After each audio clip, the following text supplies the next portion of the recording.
All right, let's try this again. Hello, what's up? Can y'all hear me? Can y'all hear me now? Ciao. Ciao. How y'all doing? Ooh, get this in here. Hey guys, we are back. We are back for another video. Hope you guys had a great Sunday thus far. I kind of been chillaxing a little bit, okay? Mm-hmm. How y'all doing? How y'all doing? Who we got in here? Who we got in here? Yeah, all right, drop your location. Let me see where y'all from tonight. Before we get started. Mm-hmm. Just drop the locations right quick before we jump in. I see we got 91 in the building. I know we got, okay, we done jumped up to 125. Ooh, excuse me. Yeah, somebody said, like your hair, Camille. Thank you. Got a little curl in it this time. Let them curl the ends for me. Child. Got my little Ashford and Simpson going here. Child, when it curled it, I was like, that's getting a little too Ashford and Simpson right there. Like, child, ugh. All right, I see Cali, DC, Tennessee, Arkansas. Yes, LA, VA in the house. Say the hair is popping, New Jersey. Thank you. I told y'all we getting it braided, baby. No, we're not about to be fooling with this hair. No, ma'am. No.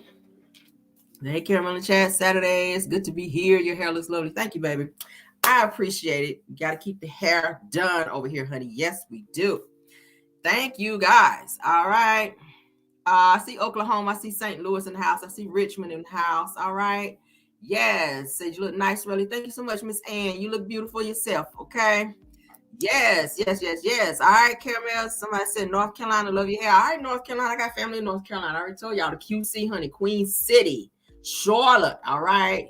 Yes. St. Louis. I see H Town, Chicago, Mobile, Alabama, Norfolk. I know I got some family in Norfolk. All right. Yes, over there by Waterside. I know about Waterside. What y'all know about Waterside in Norfolk, Virginia? Okay. Yeah. See, I can't remember. We've been a few places. We've been some places. Okay. ATL in the house. ATL. Piece up A Town down. Y'all know what it is. I see Detroit. All right. Let's get into it. I ain't even gonna hold you, cause baby, this episode was kind of long, and my notes is kind of. Y'all see my notes? Shit. I felt like I was doing a book report, but I've been trying to get all the intricate details. Okay, somebody said 757. Yes, all right. Okay, 757, come through. All right. But I be trying to get all the intricate details so that I can give you guys, y'all know, all the ins and outs of the show so that y'all can be in the know. Didn't I rhyme? But let's get into it, honey. Everything, as y'all see on my screen here, everything said in the video is alleged and is, in my opinion, and is used for fair use and entertainment. All right? I mean, don't take none of this personal. Some of these are jokes. Some of these are facts. Read whatever you want to read into it, okay? Feelings, we don't do those over here. If you in your feelings, baby, you're welcome to stay there. But we're going to have a great show tonight. We're going to read a little bit. We're going to drag a little bit. We're going to spill a little bit of tea. We're going to talk about the show. It is Love and Marriage Huntsville, okay? Season 6, episode 22. All right? Let's get into it. All right, so the episode title is Not About to Kiki / haha. All right, for those of you that watched it, for those of you that didn't watch it, we're gonna make you feel like you watched it tonight. All right, y'all know how we do over here with our reviews. Thank you so much for the 356 in the building. For those of you in the bushes, y'all welcome to go ahead and hit that like button too. You can stay in the bushes, but hit the like button. Let me know you're here. All right, so the episode picks up where it started. Last episode at Kimmy's, all right, well, where it left off rather, at Kimmy Maurice, is mostly Kimmy's house, okay, Shade, at the Weenie Roast. I gotta call it the Weenie Roast, all right, and I call it the Weenie Roast. Let's go ahead and break this down. I call it the Weenie Roast because we go to an adult cookout, all right. I like to see ribs on the grill. I like to see some steaks. I'm not a steak eater like that, but I want to see that when I go to an adult cookout, okay. I want to see some baked potatoes, not Wanda's, but some good baked potatoes, all right? I want to see some chicken on the grill. Y'all know what I'm talking about, okay? I want to see some shish kebabs. I want to see some stuff like that, some baked beans. I want to see some macaroni cheese maybe sometimes, you know, and maybe a salad. I like a good salad at the cookout. Y'all know, I ain't seen none of that. All I saw was some damn weenies. I'm like, what the freak kind of barbecue is this? Y'all ain't get y'all stamps didn't come in like what the fuck? Y'all stamps didn't come in, Kim and Maurice, like for real. Okay, I need some real food over there. Y'all was tripping. All right, but Kim and Maurice, child, they had those great value weenies on the damn grill over there, child, serving up the peoples over there. But hey, if they like it, baby, I guess I love burgers too. I ain't seen no burgers. Y'all see any burgers? Child. But let's get on with it. Do I got a clip? I think I do. All right, so y'all know I like to be giving clips out here, honey. We got clips. Do I want to play a clip right here? Do I want to play a clip? All right, so y'all know last episode was where the water got tossed on Tisha. Kimmy was inside. Upon Kimmy coming back out, Marceau lets Kimmy and Maurice know that they that Kiki threw some drink on Tisha. Okay. Kimmy did not know about that. She was like, what? So she automatically gets into security guard mode, because y'all know Kimmy loves to be pushing people and putting her hands on people. Somebody gonna knock her ass out one day, because I don't like how Kimmy be pushing people and feeling like she can check folk like that. Kimmy, you're not the one to be doing that, sis. But let's go ahead and play the audio right quick, because y'all know I don't be tripping. Let's go ahead and play it right quick.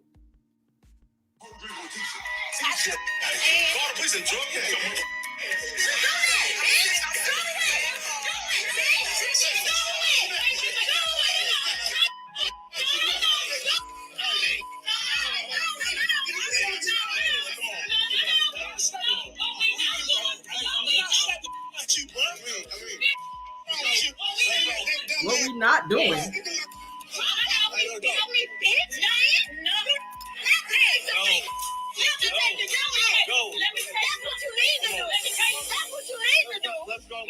Ladies, I feel that they're gonna say any and everything to one another about everybody, and that's why they stand so much damn drama, because they talk about too much. Guys, we just chill and we just in the moment. I'm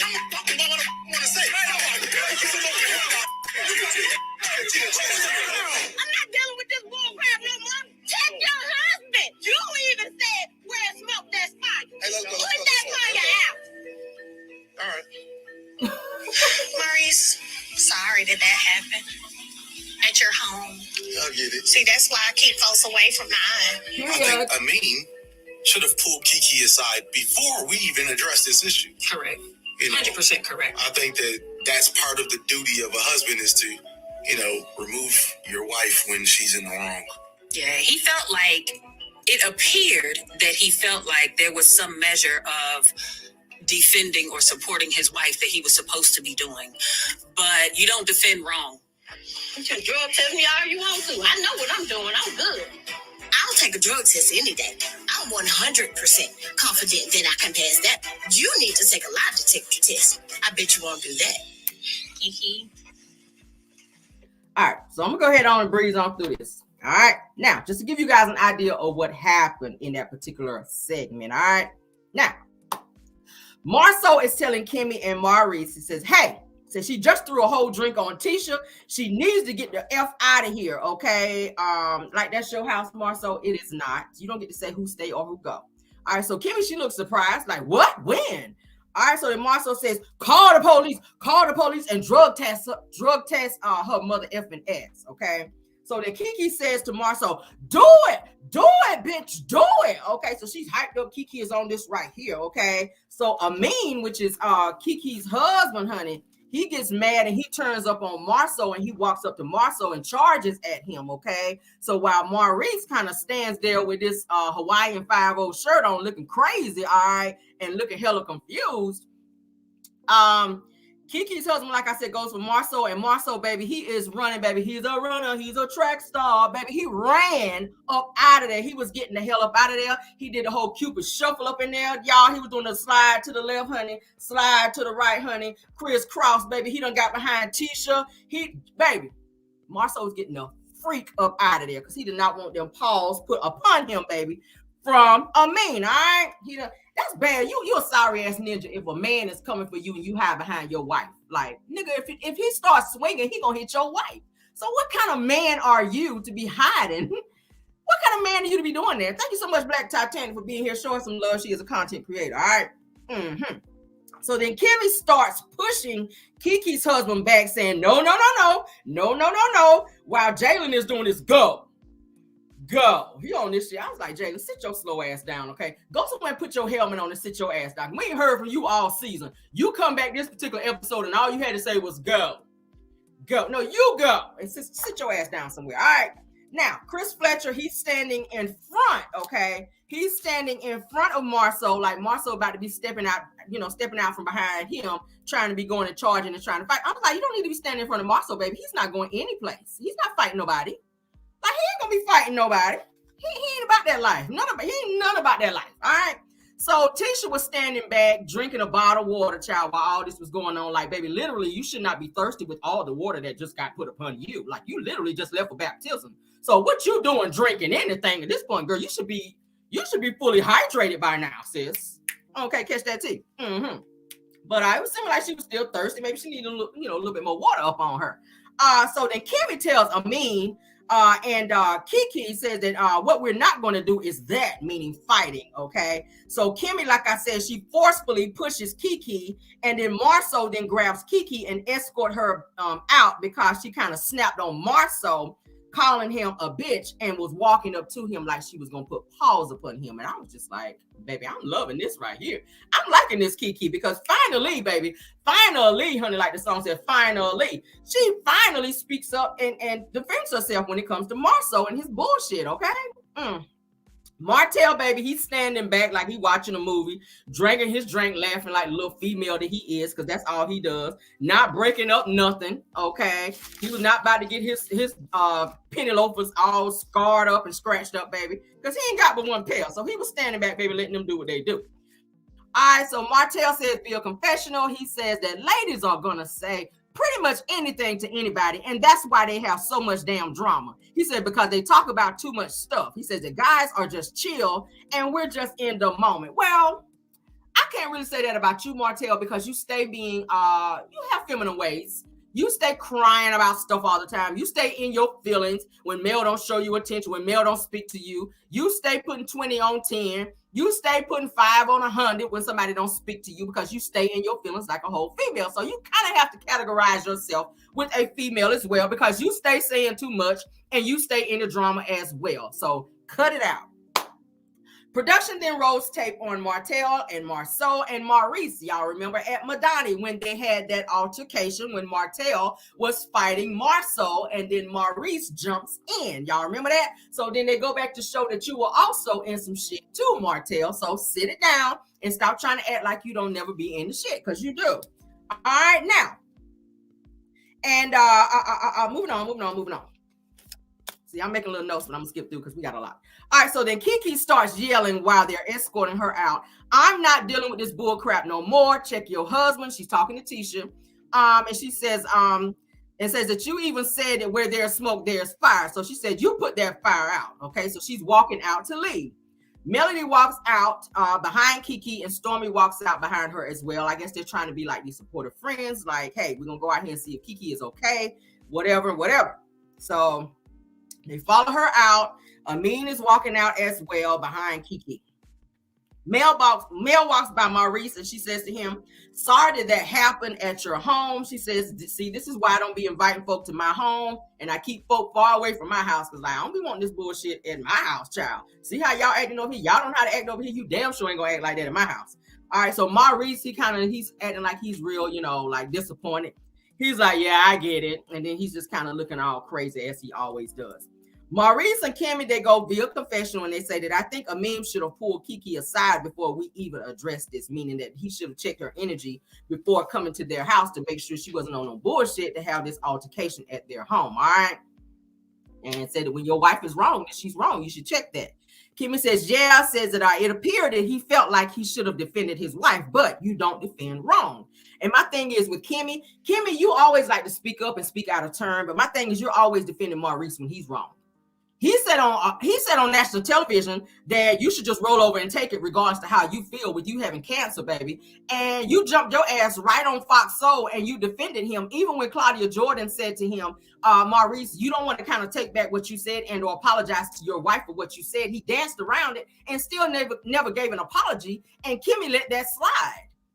So you're the last person, Kimmy, that needs to be telling somebody that they need to be held accountable for anything, because Maurice is never held accountable for anything. All right, so miss me with that.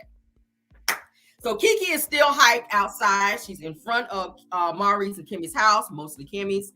And they're walking up to their car, and she's saying that you can drug test me all you want to. She says that I know what I'm doing, meaning I'm not still doing that bullshit. So feel free to drug test me, okay? Kiki goes in confessional. She says, I'll take a drug test any day. I'm 100% clean and confident that I'll pass it. She says that you need to take a lie detector test, talking about Marceau. She says that I bet you won't pass that. I bet you his ass won't pass it either. I bet you he won't either. The damn thing probably will start smoking as many lies as his ass be telling and living. But Melody then walks up to Kiki and says, Kiki, first of all, she says, breathe. Okay, because you know Kiki honey was on this shit here. She was gonna turn up. But Mel was like, listen, I'm gonna need you to bring it down, honey. You on 100, I need you down on 10, baby. Maybe on 5 for you, because baby, you be on But Kiki says that this is some bullshit. And I was like, girl, you read my mind. So she says that, yeah, that's what it is. That's exactly what it is. This is some bullshit. All right. She says that she's full of shit. So is her husband, talking about Tisha and Marceau. She's still mad. She's still hyped. All right. Melody says, okay, let's talk for a minute. Before the drink, did anybody touch you? Okay. Kiki said no. All right. So then Melody says, I was like, what is this? 20 questions? I like this. I like this. Melody says, was anybody talking to you disrespectfully? Okay. She said it like that. Kiki, she thought about it a little bit, knowing that her ass was the shit starter. But she had to let it swirl around in the head just for camera's sake, because she wanted to get their camera time, you know. She says, no, nobody disrespectfully spoke to me. No. So Mel says, so why, baby, did you throw that drink? Why did you do it? Why did you waste a good old drink? And it had ice in it. Why did you do that? Okay, I added that part. So Kiki said, it was just a reaction. Okay. And sometimes that's how it be, honey. When you got to turn up on somebody, it's a reaction. You don't need to be popping off on somebody. I mean, but shit, it happened. All right, shit, go for another drink and live to fight another day. So Mel said, did something happen prior to today? Okay. Let me say the male voice, because y'all know I like to talk like Mel. All right, let me tell you. Did something happen prior to today? Did I get it? Did I nail it? Did something happen prior to today, Kiki? Y'all know that's how Mel be. So then Kiki says to Melody, says, I explained the entire situation to you, remember, like, baby, before we came here, we went and sat down or whatever. And me and you had a conversation. Remember, I was telling you how much of a trash ass person that Tisha and damn Marceau is. So you already knew about this shit prior to coming over here. All right. So she says that she felt like I should have came to her and told her, what was going on or whatever. She says, so I know she's upset, but she didn't speak. Okay. She didn't speak to me, or she said she didn't speak to me, but she spoke to Amin, which is Kiki's husband. All right. Then she says she walks off whenever I spoke to her. Now she says, now don't disrespect me. All right. She says, especially when I was getting info and trying to look out for you. She says that your dumb ass won't blame who you need to blame. So you sitting up here looking stupid. So that's what she's talking about in terms of Tisha and Marceau. She's saying that Tisha is upset on pretty much directing that energy to the wrong person when it should be directed towards Marceau versus her, because she was trying to get information to tell her ass. But of course, Tisha's gonna always defend and or take up for Marceau regardless. Okay, because that's what he trained her ass to do. All right. I was like, child, let Tisha continue to be stupid and damn toxic and let him cheat in peace and let them do what they do, okay? It's like they have an understanding that he gonna cheat on her and she gonna be happy and deal with that shit regardless. He been cheating since before Love and Marriage Huntsville. I mean, hell, let him keep cheating now. If she like it, I love it. If you want a sister wife too, baby, have at it, all right? Whatever you do over there, baby, it don't matter. If you got to put that shit on the calendar like you already said to please your man, baby, do what you got to do. Do what you got to do. I ain't doing that shit over here, but do what you got to do. All right, so moving on. Melody then says that when you spoke, says that she didn't, and said when you spoke and she didn't, could you have just done differently, meaning not, turn up like you did? Kiki was like, well, I kind of met that energy. She said I could have met that energy and not said nothing to her, which she could have, but I was just loving the fact that you didn't in that moment, Kiki. Okay, not that I promote violence, but I kind of do. In that form, all right. So Melody goes into confessional and Melody says that Kiki was out of line because you took it a step further by throwing a drink on them. Said that you could have just walked away. Well, she could have, but then would the ratings be where they are? I would say no. Like, that's probably the highest rated episode on this whole season. So I was kind of feeling that. And Tisha kind of needed that, to be honest with you. Like I said, I don't promote violence. But Tisha, baby, you really needed that drink on you because it kind of woke you up a little bit. It did. It embarrassed the fuck out of you, and you needed that because you feel like you're better than Kiki, and you're not. And we're going to get into that here soon. When a person continues to feel like they're better than someone else, sometimes you got to bring them down a few notches to let them know, look, bitch, you really not above me. You really probably either on my level or below my level. And I need to let your ass know that. And that's what Keke was letting her know. Period. All right.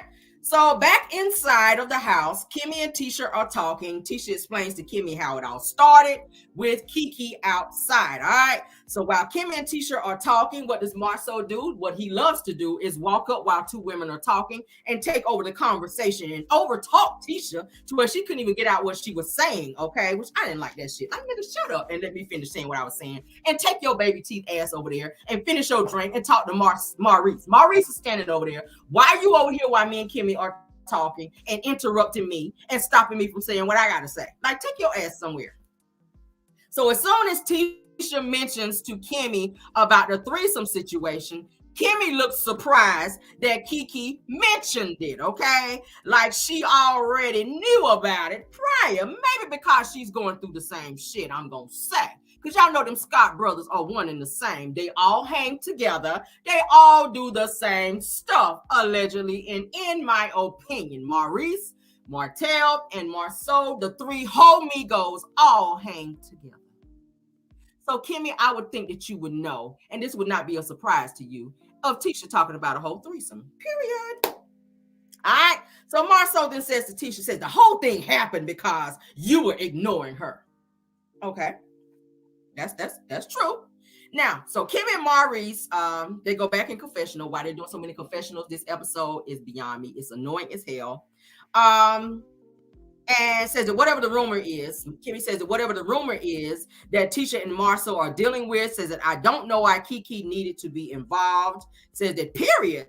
Says that nevertheless, says that and even come to my house and be on 10. Now I agree. Like, don't come to people's house to act up. But in that moment, Keke felt like she needed to check Tisha's ass, and what better way to do it? She was really trying to embarrass the hell out of her. That's what Keke was trying to do. Now, I don't agree with going to people's house when they're having a function and turning up and tearing their shit up. I don't agree with that. But in this instance right here, it's kind of something that needed to be done. Okay. Tisha then says that she came up to me and she spoke. And I said, excuse me, and I got up. She says that I didn't push her. I didn't do nothing. I just said, excuse me, okay? So then Kimmy said, so you never said a word? Tisha was like, nope, never. I never said nothing to her.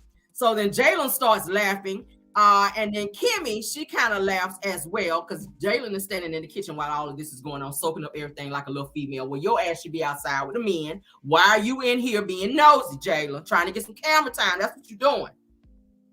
So at this point, they're making a joke about Keke, all right? They're talking about Keke. They're downplaying her addiction, as Marceau loves to do, to try to deflect and take the attention from himself and what he's going through in his marriage to Tisha with this threesome. Now, the topic of discussion was the threesome. So what better way to take that discussion in a different direction than to mention Keke's addiction so that the heat is no longer on you? And that's what Marceau was doing. That's what he loves to do. That's what he lives to do, okay?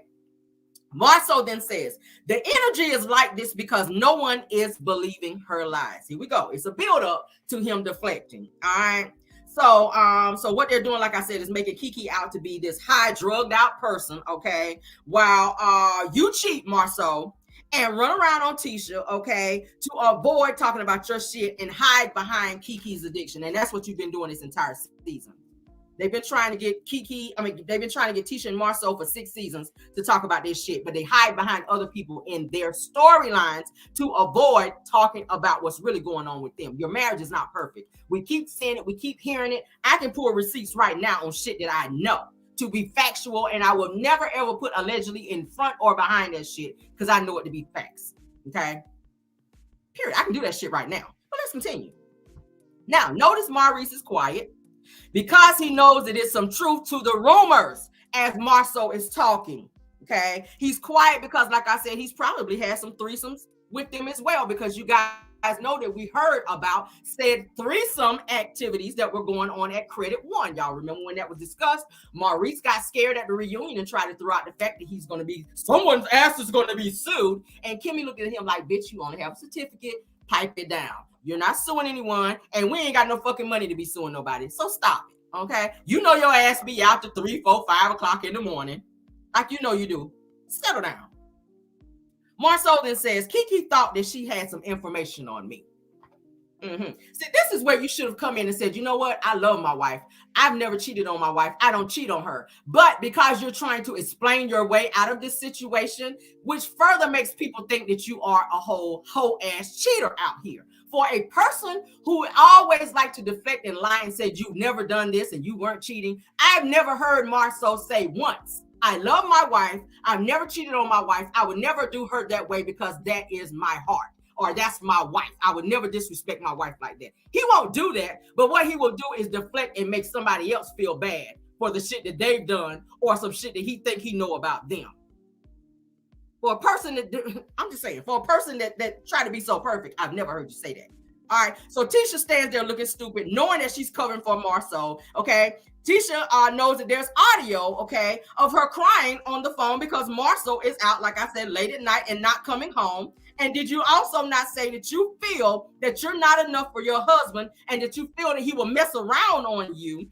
Hence the reason that you've gone out here and chopped and screwed your body with a couple BBLs in order to make your husband look at you, but he's still not interested in you because you don't have what it is that he's looking for. Like when he told you last episode, here, lean up and be sexy. You can even be sexy for your man for 5 seconds, 5 minutes. And that's why he goes out and outsources his hoism with other people. You his wife. Any nasty little sexy little shit he asks you to do, bitch, you're supposed to be the first one to do it. So why, pray tell, and I'm not saying it is okay for him to step out and do what he do, but if you as his wife don't give him what he needs at home, bitch, don't get mad at him because he found another bitch that do. Period. That's you should be the first bitch to do it. But you're down there getting a BBL, so you ain't heard him ask you to do that nasty little shit that he asked you to do because he is a freak. He just a quiet one, just like Maurice. He is a freak. He wants you to do that shit. But you act like you so above it. Oh, I have 3 ICDC college certificates or degrees out here. Bitch, put that degree down and go get naked. Go do what you got to do for your man so he can stop cheating on your ass. Stop doing it. Go put a teddy on and do what you got to do. Put some lotion on your feet. That's probably why he don't stay home too, because you be scratching them up with them hoes. Your feet stay crusty and rusty. That's why his ass don't be there. You need to work on yourself, sis. All right, work on yourself. Stop getting BBLs and put some lotion on and fix your attitude. He'll stay home. All right, that's easy. For the easy price of $0, bitch, that will cost you nothing. See how Caramel helped you out right there. Moving on, child. So Tisha and Marceau, child, they go on confessional. Why they went in there again is beyond me. All right, Kiki keeps talking. She says that Kiki keeps talking about my marriage. Okay. Marriage, MARRISH, that one. And I have given, okay, not given, but given her umpteen amounts of chances, okay? But she did it again. So I'm done, okay? I'm done. Well, girl, you been done. Every time Kiki and you get into it, you're done. But then you come right back on some other shit, all right?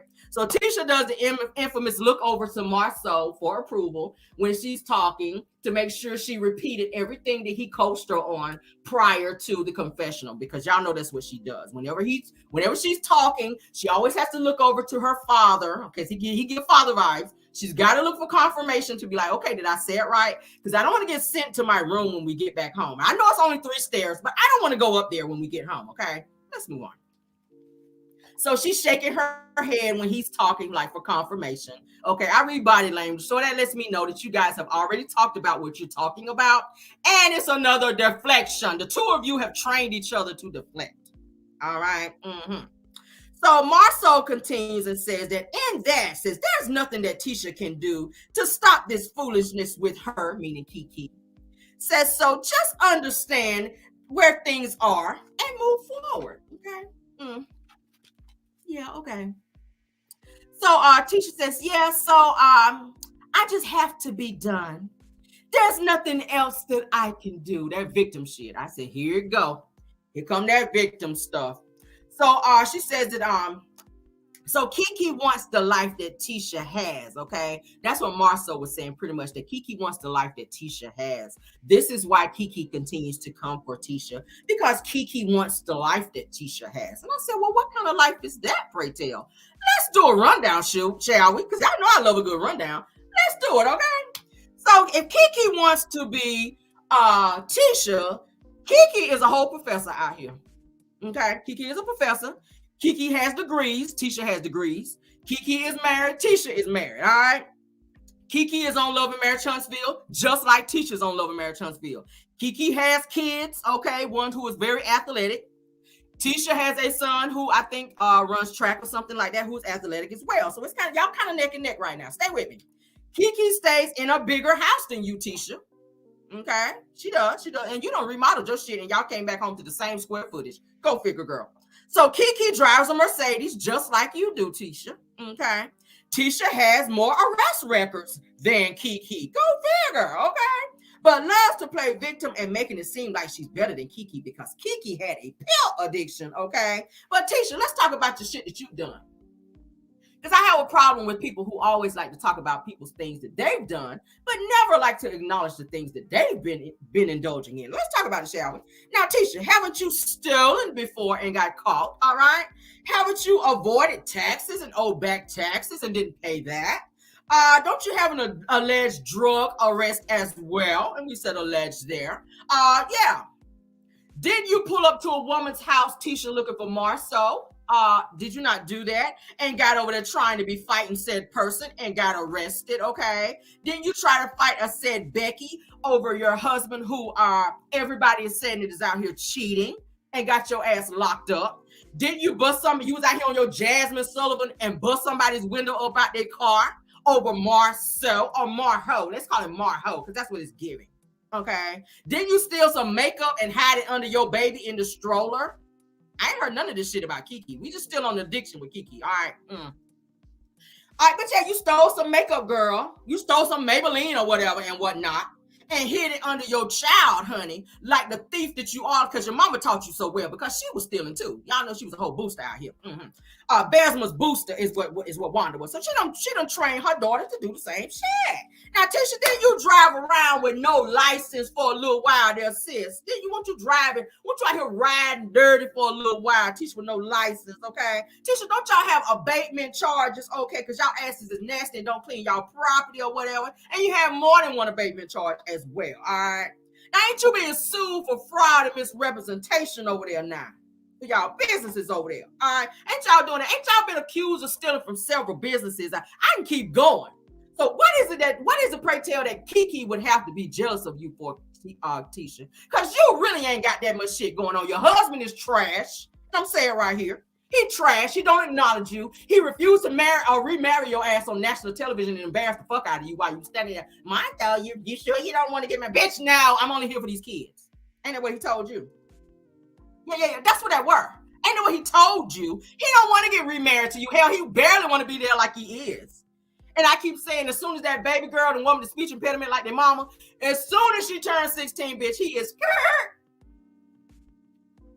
That's where he gonna be. Look at the driveway. Yeah. That's what you're gonna hear. And soon, I'm talking about on the birthday, at 12:01 midnight, when your youngest baby turns 16, look at the driveway because you're gonna see, he gonna be gone. He already gone. Mentally, he's gone. Marceau is gone. When he look at you, 12:01 midnight on your youngest daughter's birthday, Tisha, it's going to be skid marks in the driveway. He going to peel all that corn up out the driveway over there. Y'all got corn growing over there, too. But yeah, it's a whole bunch of shit that we could talk about with you, girl. So, yes, please, honey, please be still, child, and let Marceau be doing what he do out here, child. Stop running behind him. Stop running behind him. All right, Tisha, you have 9 criminal charges, baby. You have 9 records, dear. So who is jealous of you and for what for? And why for come would somebody be jealous of you? Why for come would somebody be jealous of you? Now, once you arrested for something dealing with pills as well, but now you were talking about Keke's pill addiction, but now you have something dealing with some pills. You have 7 shoplifting arrests. See how we do our homework over here? Who these hoes gonna be mad at me? 7 shoplifting arrests. But Kiki is so jealous of me and my life. Girl, shut your ass up. What is there to be jealous of? Marcel ain't no prize. He barely graduated college. Didn't he? He barely graduated college, okay? And his credit is fucked up because then he has to file for bankruptcy twice, okay? And both of y'all, don't y'all have liens on properties because y'all ain't paid people, the excavation company? Like, I can keep going off. Like, I can keep going off and saying shit. Like, I can. And it's verifiable. That's the funny shit. Get mad at me.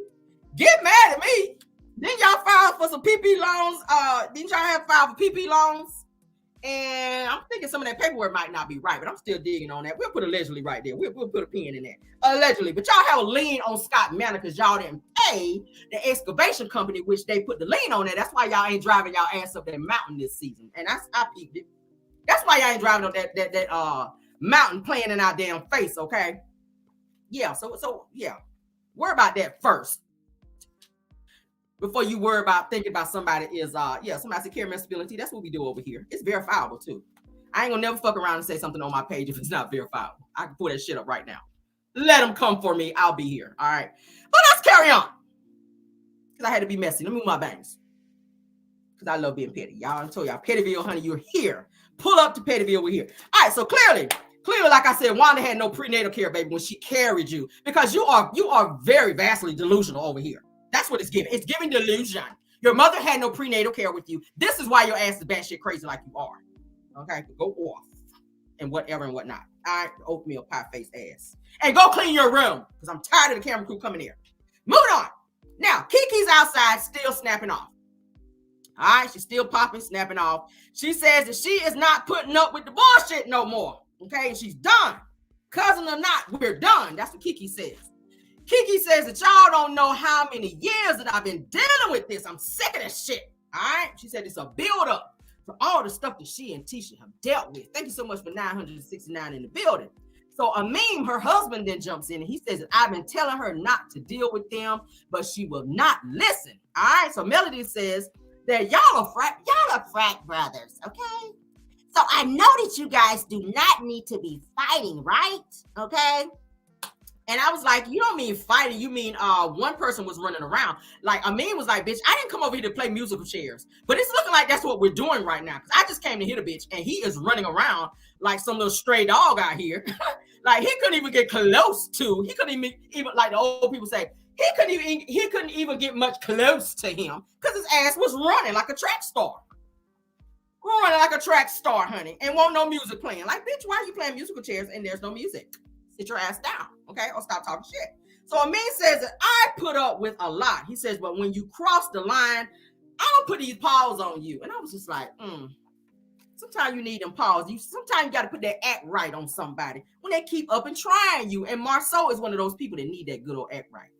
I don't condone the violence. I'm going to say that again. But sometimes you got to put some act right on people to let them know you cannot continue to fucking play with me, all right? Stormy kind of looks like, damn right, because bitch, look. My husband already tear off in his ass too. Thank you so much, Iris Myers, for the super chat. Yeah, all right. Yeah, so my husband already ready to tear off in his ass. That's what Stormy was looking like. All right.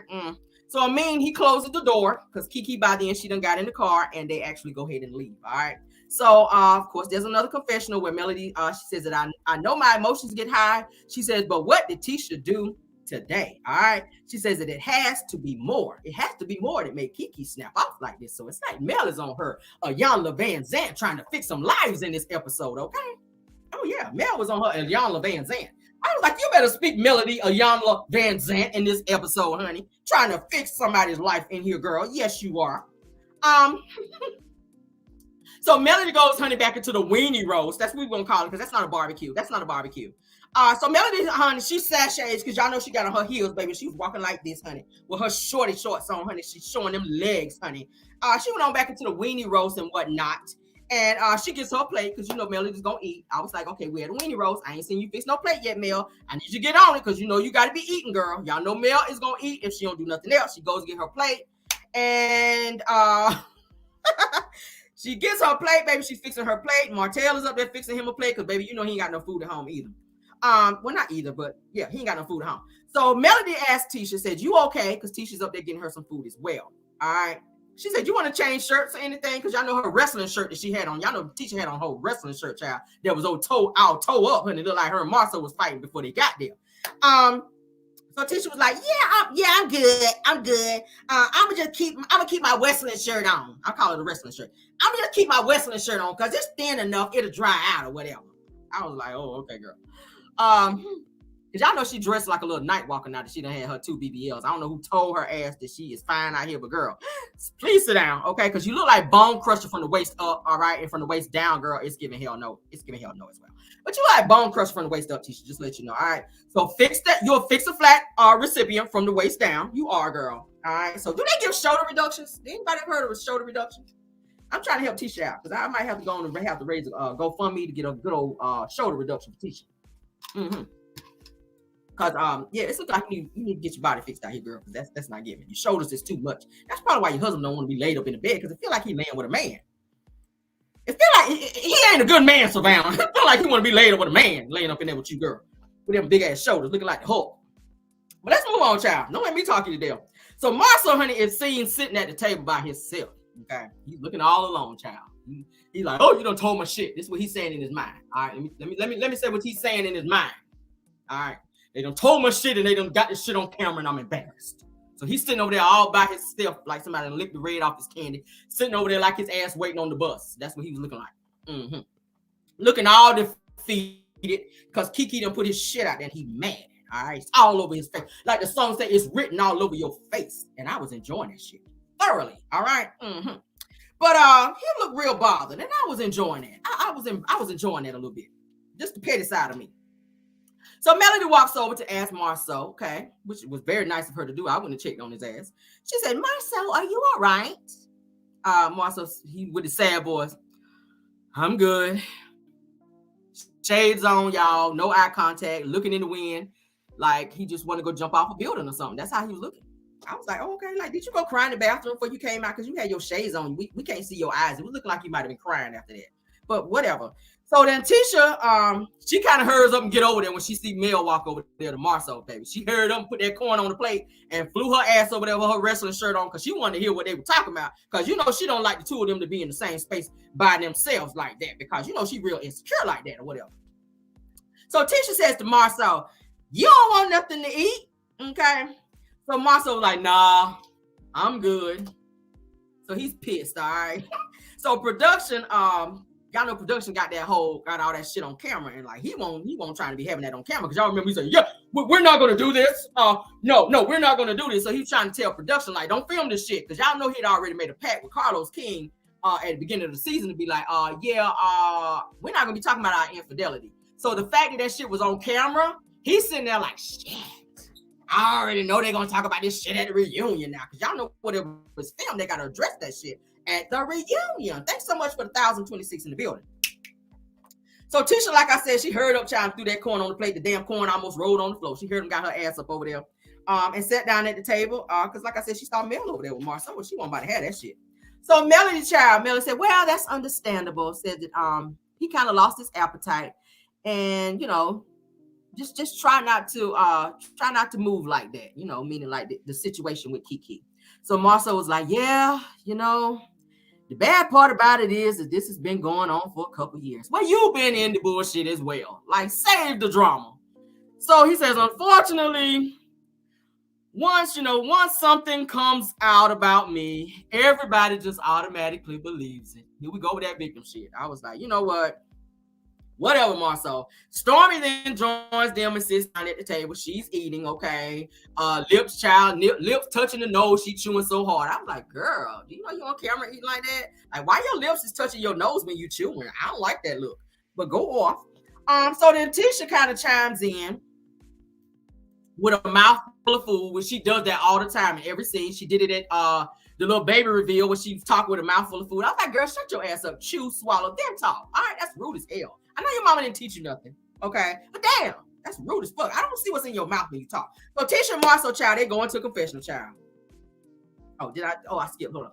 So Tisha, like I said, she chimed in with a mouthful of food. She says that She's so good at lying, talking about Kiki. She's so good at lying that she's just gonna try to convince people or whatever. Okay. So then, like I said, Tisha and Marcel, they go into confessional once again. I don't know why they in confessional so much. It says that they say that no one can hurt you worse than family, and Kiki have proven that to be true. Okay, that's what Tisha's saying. So then Marcel says that Kiki won't be in a position, okay, where she can hurt us like this again. What you mean telling your business? Because you telling her. So why is it not fair for her to put your shit on blast when you putting her on blast? It's like a 2-for-1.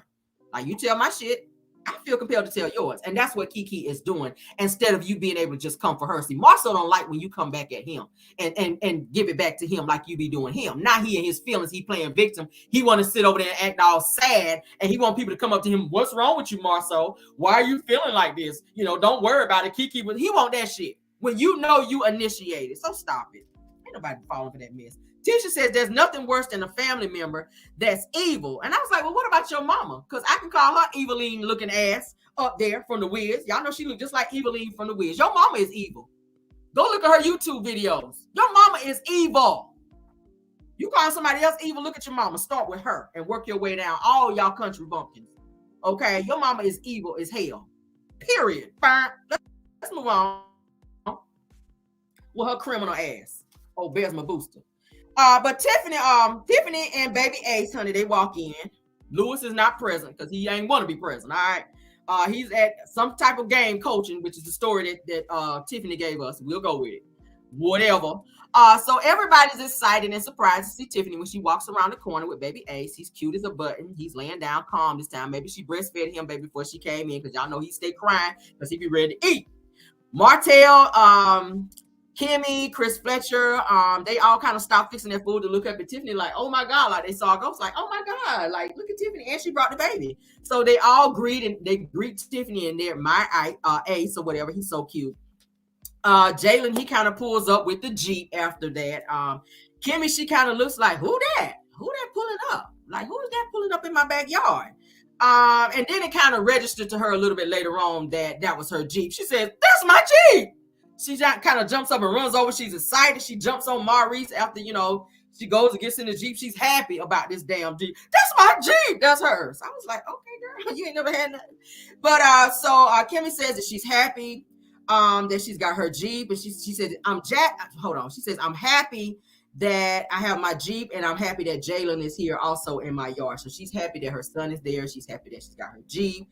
She goes to test drive it, okay, almost backing up over Mel. I was like, damn, Kimmy, like, slow your ass down. Everybody comes out to look at this damn Jeep. Like I said, Kimmy, she lets the sunroof up and she stands up in it, and Mel, she kind of getting her hyped up. They're doing a little dance or whatever. Mel starts dancing, congratulating Kimmy, because they're excited. So Mel, she's standing up at the door and she's kind of talking to Kimmy, and she's like, we gonna go down to Miami or whatever. And Kimmy was like, yeah, reverse, boom. And I was like, bitch, you about ran over her foot. Like, what is you doing, Kimmy? Like, slow down, girl. So Kimmy and Maurice, they go into professional again. And I'm like, geez, I'm tired of these damn professionals.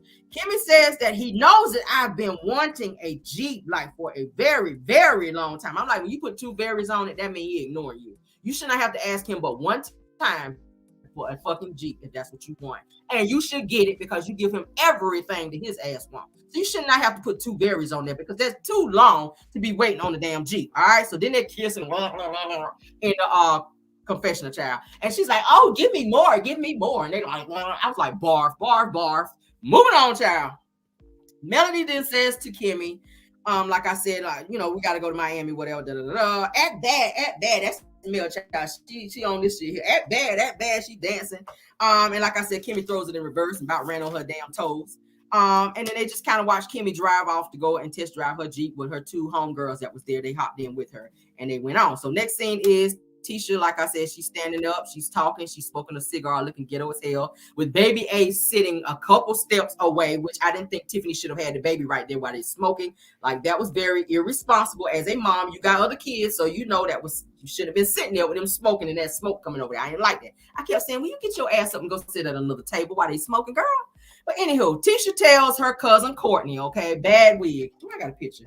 I got to show a picture because I just felt so damn disrespected. I said, if you don't get this damn Party City wig off, okay, If you don't get this damn Party City wig off and sit your ass down somewhere, do I got a picture of this shit? I do. Yes, God. Let's board up. I said, what in the hell? Look at this shit. Y'all remember she looked just like Tisha. All of them got them strong jeans. They all of them look just alike. I said, what in the Party City hell is this? Girl, where you get this wig from? Is this one of Wanda's old wigs, baby? Did she let you wear for this segment right here? Because, baby, you was looking a mess. Funky, fresh, looking a hot damn mess. That's what you was looking, girl.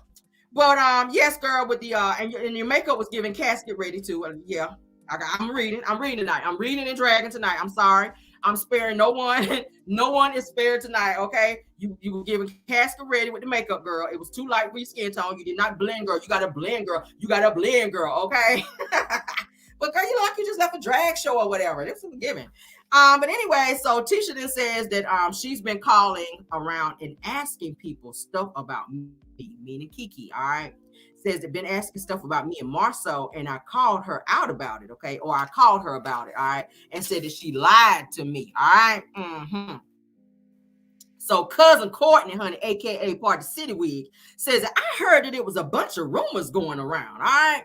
So then Tisha says, well, we've been having rumors for 5 effing years. I was like, well, I wouldn't call all them rumors, okay? Because I do remember, not that I believe that this person say everything and that everything that they say be the truth, but Ariana kind of did put it out there, okay, that Marceau was out there cheating with her homegirl and also trying to holler at her sister that she was cheating, that Marceau was cheating before Love and Marriage Huntsville even got started, because he was actually running with Martel whenever Martel was messing with Ariana. So it's kind of like they was out double dating and cheating. Mm-hmm. That's what it was given. So not that I believe everything Ariana say, but that I do believe, because she actually did come out and say she does like Marcel because she used to hang out with him all the time, and they do have like this real good relationship when they're around each other. So yes. What's my say that we look like undercover boss? Y'all are crazy. All right, so so Tiffany had to add her 2 cents in because y'all know she don't like Kiki anyway. Tiffany said the worst person to be around is a person who has nothing to lose. Okay. And speaking of losing, Tiffany, where's Lewis? Okay, where's Lewis? Why you talking about losing? That's where your focus needs to be, because your marriage, baby, is not where it needs to be. You shouldn't even been there. You should have been waiting at home for his ass to come home, because you already say you don't see him. All right, yeah. So why hasn't he been home, or why have you not been seen with Lewis? Why you talking about some losing? It's looking like your ass is losing. It might be some paperwork being sent to your ass real soon if you don't get it together, because he done told you. One, he didn't want no baby. All right, and that's why your ass was sitting in the park a couple episodes back looking crazy and crying or whatever, because you more focused on somebody else's business versus your damn marriage, and that's where your focus needs to be. All right. Mm-hmm. But yeah, girl, focus on your marriage. So Tisha says facts. Facts says I work too hard to get where I'm at, okay? To lose it all over a split decision over someone who has nothing, okay? Or to mess it up. Like, once again, Tisha, didn't I just read you down and let you know, bitch, you really don't have too much to be worried about? Like, you can really go out here and be a regular schmegular old girl like you've been doing out here. You really are not better than Kiki. You are not better than Kiki. You got more shit on your record than she do. All right? You really do. So calm it down, girl. I don't know who told you was better than her, but you're not. All right? But, yeah. You're not, girl. You're not. Black. How many customers Black have a week? Like 4? Girl, stop. You ain't doing nothing. Y'all ain't even have no air conditioning up in there since recently. Y'all got y'all people outside with bed sheets. Like, don't get me started. Don't get me started, because I can read your ass down seriously with that. All right? Y'all can't build a damn thing. Y'all outsourcing somebody else to come up and damn build, because y'all asses don't know how to build. You out here bidding on jobs and then outsourcing somebody else who know how to build to come up in here. But then y'all hopping up on the damn job sites with short hats and t-shirts and shit on, talking about some, oh, we're building a hotel. Y'all ain't building shit. Fraud and misrepresentation. Y'all building cases. That's what y'all asses is building. That's what y'all building.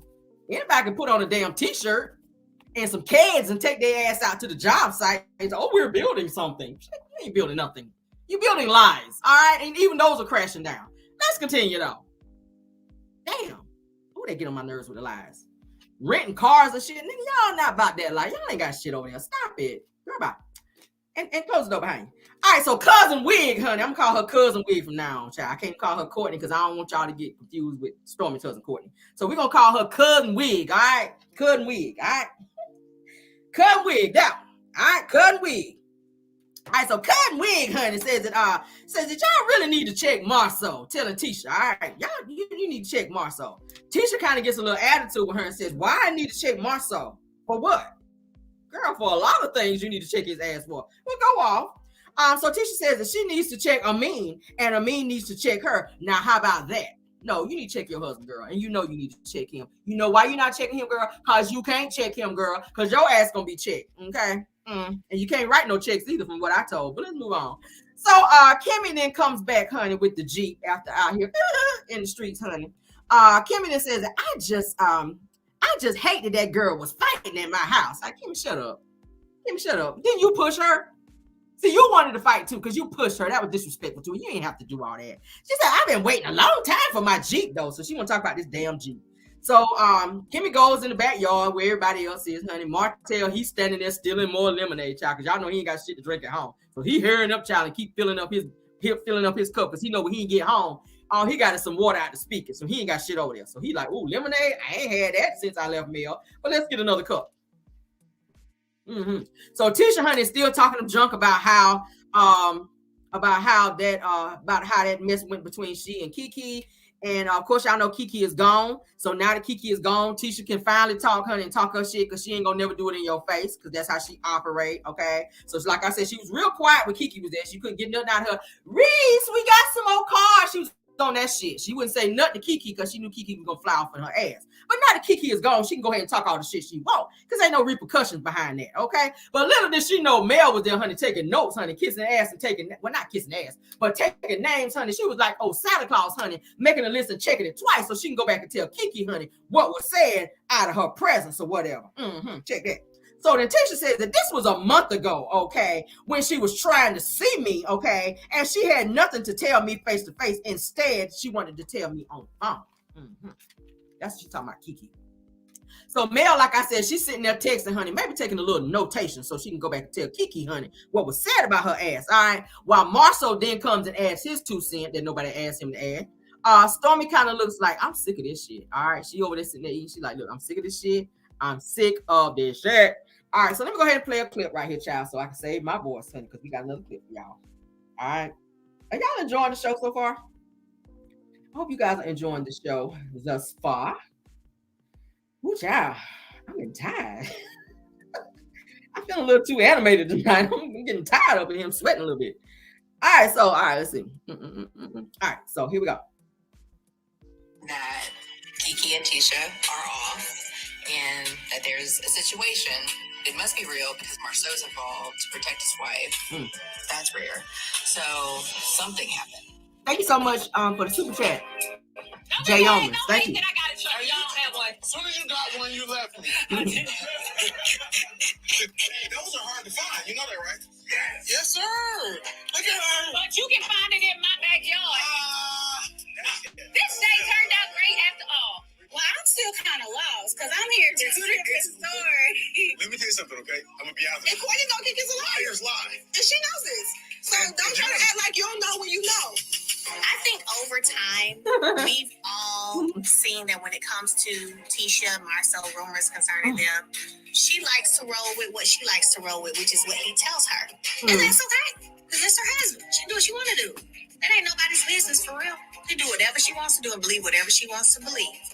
Just don't get mad at us and we don't believe it. I'm just trying to understand what actually happened. Everybody lying on Kiki.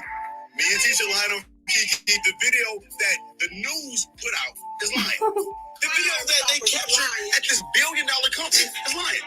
The police department is lying. The only person we can believe is Kiki. What the grandma used to always say, if people lie to you, they'll steal from you. If they'll steal from you, they'll kill you. And that's what keep my distance. She lied to me. I feel like there's no benefit lying. At this point, I don't want it. I don't need it. Shout out to 1100 in the building. I said something about his wife being a dope head. Did you? Yeah, I was upset. That's what I mean, came towards you? Why did you say that? What did he say? My wife's not a dope head. Oh, you said. I lost my temper a little bit. Being upset doesn't make you throw drinks. Drugs does. No. Guys, don't be mad at me. Be mad at me. That's so disrespectful. Cut it out, because you know. I don't care. What she can do is stop. to bring up the drug comment. Well, you know, Keke has always been extra. In my opinion, I don't think anything could have did this but drugs. I've been around Kiki for 18 years, and this has never happened. And quite frankly, if I had to do it again, no, I wouldn't. I was upset, and I wanted to make Amin mad. Why you wanted to make a mean man? You did what I didn't make Kiki mad. But I mean, see, women don't understand that when wives get mad, the husband got to fight. I didn't do anything, and I like Amin. Yeah, Amin's a sweetheart. That's what you did to Courtney at the meeting when you kept saying this. I actually, Mr. and Mrs. Steele, thank you guys. Y'all remember that? You know I'm busy, she's still right. Oh no, I know it. Courtney had told you to stand up. What you gonna do? Stand up. And do what? Nothing. Get your ass beat. You think so? Yeah. I'm willing to get my ass beat. Yeah. How about that? You wanted to? I'm willing to. That's just stupid. Maybe I will. But then again, maybe I won't. Oh, wow. I'll tell you this. If my wife is sitting here and she's acting belligerent, especially towards a man, I'm going to step in and say, hey, listen, let's not do this. Why? Because you're writing checks that you're not about the cash. Stormy, to be fair, you're a grown woman. Called me a bitch in the middle of a meeting several times. You're not going to cash those checks. The only person in your family going to cash those checks is Courtney. But be this out. You said you're the biggest bitch. Yeah. You agree with me? I agree. I am Call his own self a bitch. All right, let's stop it. I'm gonna commentate on this. All right, we got this. Cameron got this. All right, so everybody can follow what's going on because it's kind of difficult when you can't see certain parts. All right, so Tiffany, like I said, goes via confessional. She says that it doesn't surprise me that Kiki and Tisha are off and there's a situation between the two of them, okay? Not that you care. The fact that you don't like Kiki is the only reason that you're jumping into this situation, Tiffany. And like I said before, I feel like you should stay out of it and let them hash it out. It has nothing to do with you. You have bigger problems to be worried about versus worrying about what's going on between Kiki and Tisha, all right? So everyone, like I said, gathers at this table to where everybody's sitting at this table to discuss Kiki. I did not like that because, first of all, Kiki is not there. Whatever was said or whatever you guys are saying now, you should have had that same energy when she was there. I don't like when somebody sit here and have like this whole meeting about someone when said person was there and you didn't have that energy when they were there. If you have questions about Kiki, if you need to talk about Kiki, do it while she's there so that she can give her take on how she feels and what she has to say. That you don't give her a chance to put her 2 cents in if you're going to sit there and have a whole meeting about her. And I felt like that was disrespectful. And I respect the fact that Melody jumped up and she left and did not sit there in the middle of that bullshit. I respect that. I respect that. She was there. Nobody had none of this energy. Maurice, you sat your ass over there at the grill like you was cooking so hard. Kimmy, you wasn't even coming over and engaging with the company that you invited to your house. Like, what kind of host are you? I didn't see you not once come around and thank people for being there, asking them, do they need anything? Like, nothing. You did not come out until you heard that there was a situation between Kiki and Tisha. Now you want to play security guard. Now you want to sit here and have a whole meeting about somebody. And I felt like that was very messy, all right? So Tiffany says that this happens when Marceau is there to protect his wife. Says that that's very rare. So something must have happened. Once again, mind your business. So Cousin Wig, honey, Cousin Wig, as I'm going to call her, says that I'm still kind of lost because I'm hearing 2 different versions. First of all, Cousin Wig, why are you there? You want camera time too, it's looking like. Okay, you want camera time too. So Tisha, like I said, she's puffing on her cigar, honey, looking ratchet, like the ratchet biatch that she is, with smoke flying over by the baby. All right, so Tisha and Cousin Wig, honey. Tisha says to Cousin Wig, says, don't act like you don't know when you actually know what's going on between me and Kiki, all right? So Melody then says in confessional, says that we all know that Tisha and Marceau's rumors are concerning them. Says she likes to roll out what she likes to roll out, which is what he tells her, okay? Says that that's okay. Says that's her husband. Just don't get mad at us if we don't believe it, okay? That was a little shade. I called it, Mel. I just want to let you know I caught that. All right, so Cousin Wig, honey, says, but what happened, though? Why do you care? Okay, why do you care? Why do you care? Marceau then says, everybody lying on Kiki. He trying to be sarcastic as he always is. He says, now, Says now I'm saying now he was quiet, like I said. He didn't have anything to say when Keke was spilling his shit. When Keke was talking about Marceau having threesomes with this person, this, Marceau sat there puffing on that cigar like he could not hear. You was over there like you could not see and or hear on your Stevie Wonder bullshit. Do you really want on that shit? You won't saying nothing. Now that Keke is gone, you buck. Now that Amin is gone and done got up off your ass, now you got so much to say and you on your bullshit again. And I can't stand people like that. Same energy. I need the same energy from when Keke was sitting in front of you. You said nothing, you little punk. Now, Marceau says that the video that the news put out is lying. Talking about Keke at the Home Depot thing. He's being sarcastic. Says now this $1 billion company is going to sit here and be lying. The police department going to be lying on Keke. Says that the only person that we can believe really is Keke. He's being sarcastic again, all right? Now, Tisha then says that grandma used to always say that people that will lie to you will also steal from you. And if they're going to steal from you, then they will also unalive you. And that's why I just keep my distance. Distance with the S.6? Distance, Tisha? Oh, okay. Well, first of all, we already know you steal. And you stay lying, okay? And everything else, sis. So don't, whatever grandma told you, because I saw the video where you had your grandma birthday party, and grandma was holding real tight onto her purse because she knew she was in a room of thieves, you and your mama to be exact. So why grandma couldn't put her purse down and dance good? Because she knew your ass and your mama was there, okay? Catch that. Why you talking about stealing? So grandma knew your ass was stealing too. That's why she wouldn't put that purse down around you. But moving on, child. But like I said, Tisha, you lying still too. You do, and you got it from your mama, po thing. You do. All y'all from the other side of them tracks, baby. But Tisha says, be a confessional. I saw the video. Her grandma was in there trying to be doing this shit like she was trying to crump and pop lock. I don't know what was going on with grandma. Like she was about to break out in a seizure on this shit here. But she had that damn purse, child. She was holding on to that shit too. She had her hand up on that strap like this. She wasn't about to let that purse. Child, she wasn't gonna let that purse out her sight, but grandma was trying to take it down to the floor on this shit here. She was like, bitch, I will not put this purse down. Because she knew Wanda was right there and Tisha was right there, and they were looking at her purse. And she was like, bitch, never. But anyway, Tisha goes into confessional, honey. She says that there's no benefit of me having a relationship with her.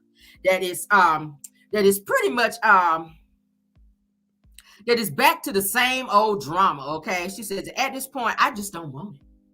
I just don't want it. Meaning a relationship with Keke, all right? Says that she was saying that she's tired of Keke exposing her, so she's just not gonna fool with her no more. So anybody that spill your truth, you don't want to be around her because that's embarrassing for you, and it should be embarrassing for you. You stand with somebody who constantly cheat, and everybody else see it but you. I mean, but you love to talk about other people's shit. You talked about Mel when Mel and Martel was going through that shit with him cheating on her. So now that the spotlight is on you, you playing victim and I can't have a relationship with her. Well, she just telling your shit like you do everybody else, girl. Get with it. So Melody then says to Marceau, says, why you and Amin almost start fighting? Okay. Marceau says, because I mentioned that she was a dope head. Disrespectful as hell. So Mel kind of looked wide-eyed and wide mouth, like, what? Like you said that to her? So Marceau kind of leans back and scratches his beard like this, y'all, and he says, yeah, I was just upset. And I said, well, you didn't have that energy when Amin was coming for your ass, though, did you? All right. So Martel then looks at Marceau and he laughs, okay, like he thought the shit was funny. Like, they friends again. Now, last episode or so, y'all asses was screaming and hollering at each other. Now all of a sudden you sitting over there beside him smiling like y'all boyfriend and girlfriend over there. But whatever. So then Melody says, Amin came towards you? Like that was too hard to believe.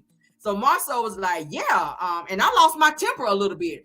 I was like, how, when, and where? Where was this temper that was lost? Because I didn't see it. Like, production, please roll tape back, because what I saw was your ass running around that table real quick, like a whole track star out here. You was getting the hell out of here like you heard somebody go pow pow or something. Like you getting the hell out of there. But you was running in the wrong direction. If you fighting, you don't run that way when said person is coming this way. You come this way to where they are. If you mad like that. If you mad, like you said you was mad and you got a temper, people with a temper don't run the opposite direction of the person that's trying to fight their ass. You running at them and you're going to do what needs to be done. But go off. Marceau says, being upset doesn't make you throw drinks. Said that drugs do. Says that don't be mad at me, be mad at the drugs. This is what he's talking about with Kiki. Still talking shit. So Cutting Wig, honey. Cutting Wig says, Marceau, stop. Said that the drug comments is too much. It says that Kiki always been extra, okay? So Marceau then says that my opinion says I don't think anything could have did this, okay? But drugs. Says that I've been around Kiki for 18 years, and everybody, of course, everybody at the table, they look uncomfortable at this point while Marceau is saying this about Kiki. All right, everybody except Tisha and Marceau look uncomfortable at this point. Tisha was sitting there like this little grin on her face because she was enjoying the fact that her husband was trash talking her cousin, which is so crazy. Marceau then goes on to say that she has never says this has never happened, and says that if I had to do it again, says no, I wouldn't. Says that I was upset and that I wanted to make Amin mad. And then Cutting Wig, honey, says that why make Amin mad? What did he do to you? All right. So Marceau says that I can't make Kiki mad. All right. He's such a petty little biatch. All right, I gotta say that, y'all. He's such a petty little biatch. Amin did nothing to you, so you direct that energy that you have for Kiki towards Amin, knowing you're gonna get your ass whooped. All right. So then Stormy and Cutting Wig, honey, and Mel, they all say, well, why come at Amin then? Says like he ain't do nothing to you. That don't make no sense, Marceau. You're not making sense. If you got a problem with Kiki, why you bringing Amin into this when you supposed to be cool with him? So of course, like I said, when they he says when you get into it with the wife, then the husband is the one that's got to fight. Okay, but I'm like, but you didn't really want that action, Marceau. You didn't want that action, so you really started with the wrong one. You should have stayed fighting with Kiki versus with her husband Amin. So Tisha says that I actually like Amin. I really like Amin. So Stormy says to Marceau, says you remember in the meeting when you kept saying Mr. and Mrs. Steele. Says that you remember that you kept saying that to Courtney, meaning that you were disrespectful coming for her husband. Production then rolls tape back to show that interaction between Stormy, Courtney, and Marceau. Okay. So then Stormy said that Courtney could have told you to stand up. All right. And says that what you gonna do then? All right. I was like, oh shit. So then Marceau says, I'm gonna stand up. So and Stormy says, and do what? Get your ass beat. She said, stand up and get your ass beat. She said, you ain't gonna do nothing. So that's what she was telling Marceau in terms of him standing up to Courtney. All right. So then Marceau says that, you think so? He says, I want to get my ass beat. I was like, no, you don't, because you wouldn't have been running from Amin if that was the case. All right. So he's always sarcastic. So Marceau then says, well, how about that? So Stormy says, so you want to get your ass beat? And Marceau says, well, I'm willing to. Okay. So then Stormy says, well, you just stupid. And then she starts smiling like, boy, you stupid. I don't know nobody want to get their ass beat. So Marceau then says, well, maybe I will and maybe I won't. And I was like, you can keep that maybe I won't on there. Keep that maybe I won't off there, because that maybe I will sounds more like it. Because the way you were running, sir, it's looking like you was about to get your ass stomped down. So Stormy was like, wow. Okay. So then Marceau then says, if my wife's sitting here acting belligerent, especially towards a man, says that I'm going to say, let's not do this. Says, why? Because you're going to write checks that you're not going to be able to cash. All right. And says, so then Stormy says that Stormy, to be fair, said that you're a grown woman, so that you called me a bitch in the middle of a meeting. Okay. So he's still pressed about Stormy calling him a whole bitch out here. Like, y'all already had this conversation before. So every time you see Stormy, you're going to remind her that she called you a bitch. She's not apologizing to you for the shit because she meant it. So move past it. And she probably going to call you another bitch. So get used to being called a bitch. Or maybe stop acting like that so that you will not be giving out bitch vibes. Okay. So like I said, so he says that you called me a bitch several times in the meeting. This is what he's saying to Stormy. So it says that you're not going to cash those checks. It says the only person that's going to cash those checks is Courtney. All right. So then Stormy says, so didn't you say that you was the biggest bitch though? And so Stormy says that you agree with me, right? So Marceau was like, yeah, I agree with you. And then production then rolls tape to where the two of them had the interaction to where Stormy called him a bitch. So then Maurice kind of jumps in. Ain't nobody heard shit from him. Here he comes. Now that somebody's talking about Marceau. And he jumps in. He says, anytime that you call a man a bitch, it says that you're trying to trigger him. Okay, well, you're a bitch too. So are you triggered or not? So Martel then jumps in and says 100%. That says I'm gonna call you a bitch back. So then I was like, Martel, but you are a bitch, sir. Sit down. You a whole bitch out here too. All right. Stormy then says that but you're bothered by it. It says, but you could have just said that if you so bothered by it. She's telling Marcel. Marcel says, if I'm bothered by it, then I'm gonna bother you by it. Okay, meaning whatever you saying to me, then I'm gonna turn around and say that shit back to you, because he's female-ish like that. Martel then says it's not cool for a wife to allow another woman to call her husband a bitch. So he getting into the fact that Stormy called Marcel a bitch and that Tisha sat there and said nothing. So he kind of indirectly checking Tisha, and I don't think Marcel caught it. But Marcel then says that in Stormy's culture, that's not uncommon, correct? So Stormy was like, no, it's so normal to be called a bitch, for a woman to call a man a bitch. So Maurice then says that y'all just got to stop it, though. Y'all got to stop that. So then Kimmy says, and she knows that, all right? Then Maurice says that y'all called each other a bitch to trigger each other, all right? So then Stormy says to Martel, says that would you have told me not to call you that? And Martel says yes, and don't call me that. It's like simple, don't call me a bitch. So then Stormy says, oh, okay, because I can respect that. So then Marceau says, going forward, please don't call me a bitch. And he said it like that. So then Tisha says, Stormy, do you feel that you owe Marceau an apology for that, Stormy? And Marceau says, well, she didn't know. So Stormy was like, she kind of looked at him like, hell no, I ain't apologizing to you. Thanks so much for 1,200 in the building. Y'all showing out. All right, let's get the likes up though. All right. So Stormy goes into confessional and she says that I would never feel out of line for calling Marceau a bitch. Says that Marceau always gives off a level of sass and says that warrants me actually calling him a bitch. So in other words, no, I'm not apologizing for that shit because I meant it. That's what she was telling Tisha. So Melody, of course, at this point, she stands up and she says, all right, I'm actually going to go ahead and head out, guys. Says that thanks, guys. Thanks so much, Kimmy and Maurice. Thank y'all for everything, all right? In other words, thanks for the free weenies because that's all y'all had. Some weenies and corn. Like, that's all I saw. Maurice then tells Mel, thanks for coming by, okay?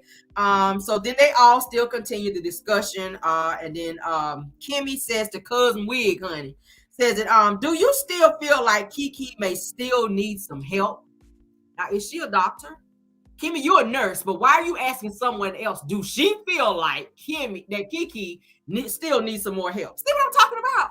That's none of your damn business, all right?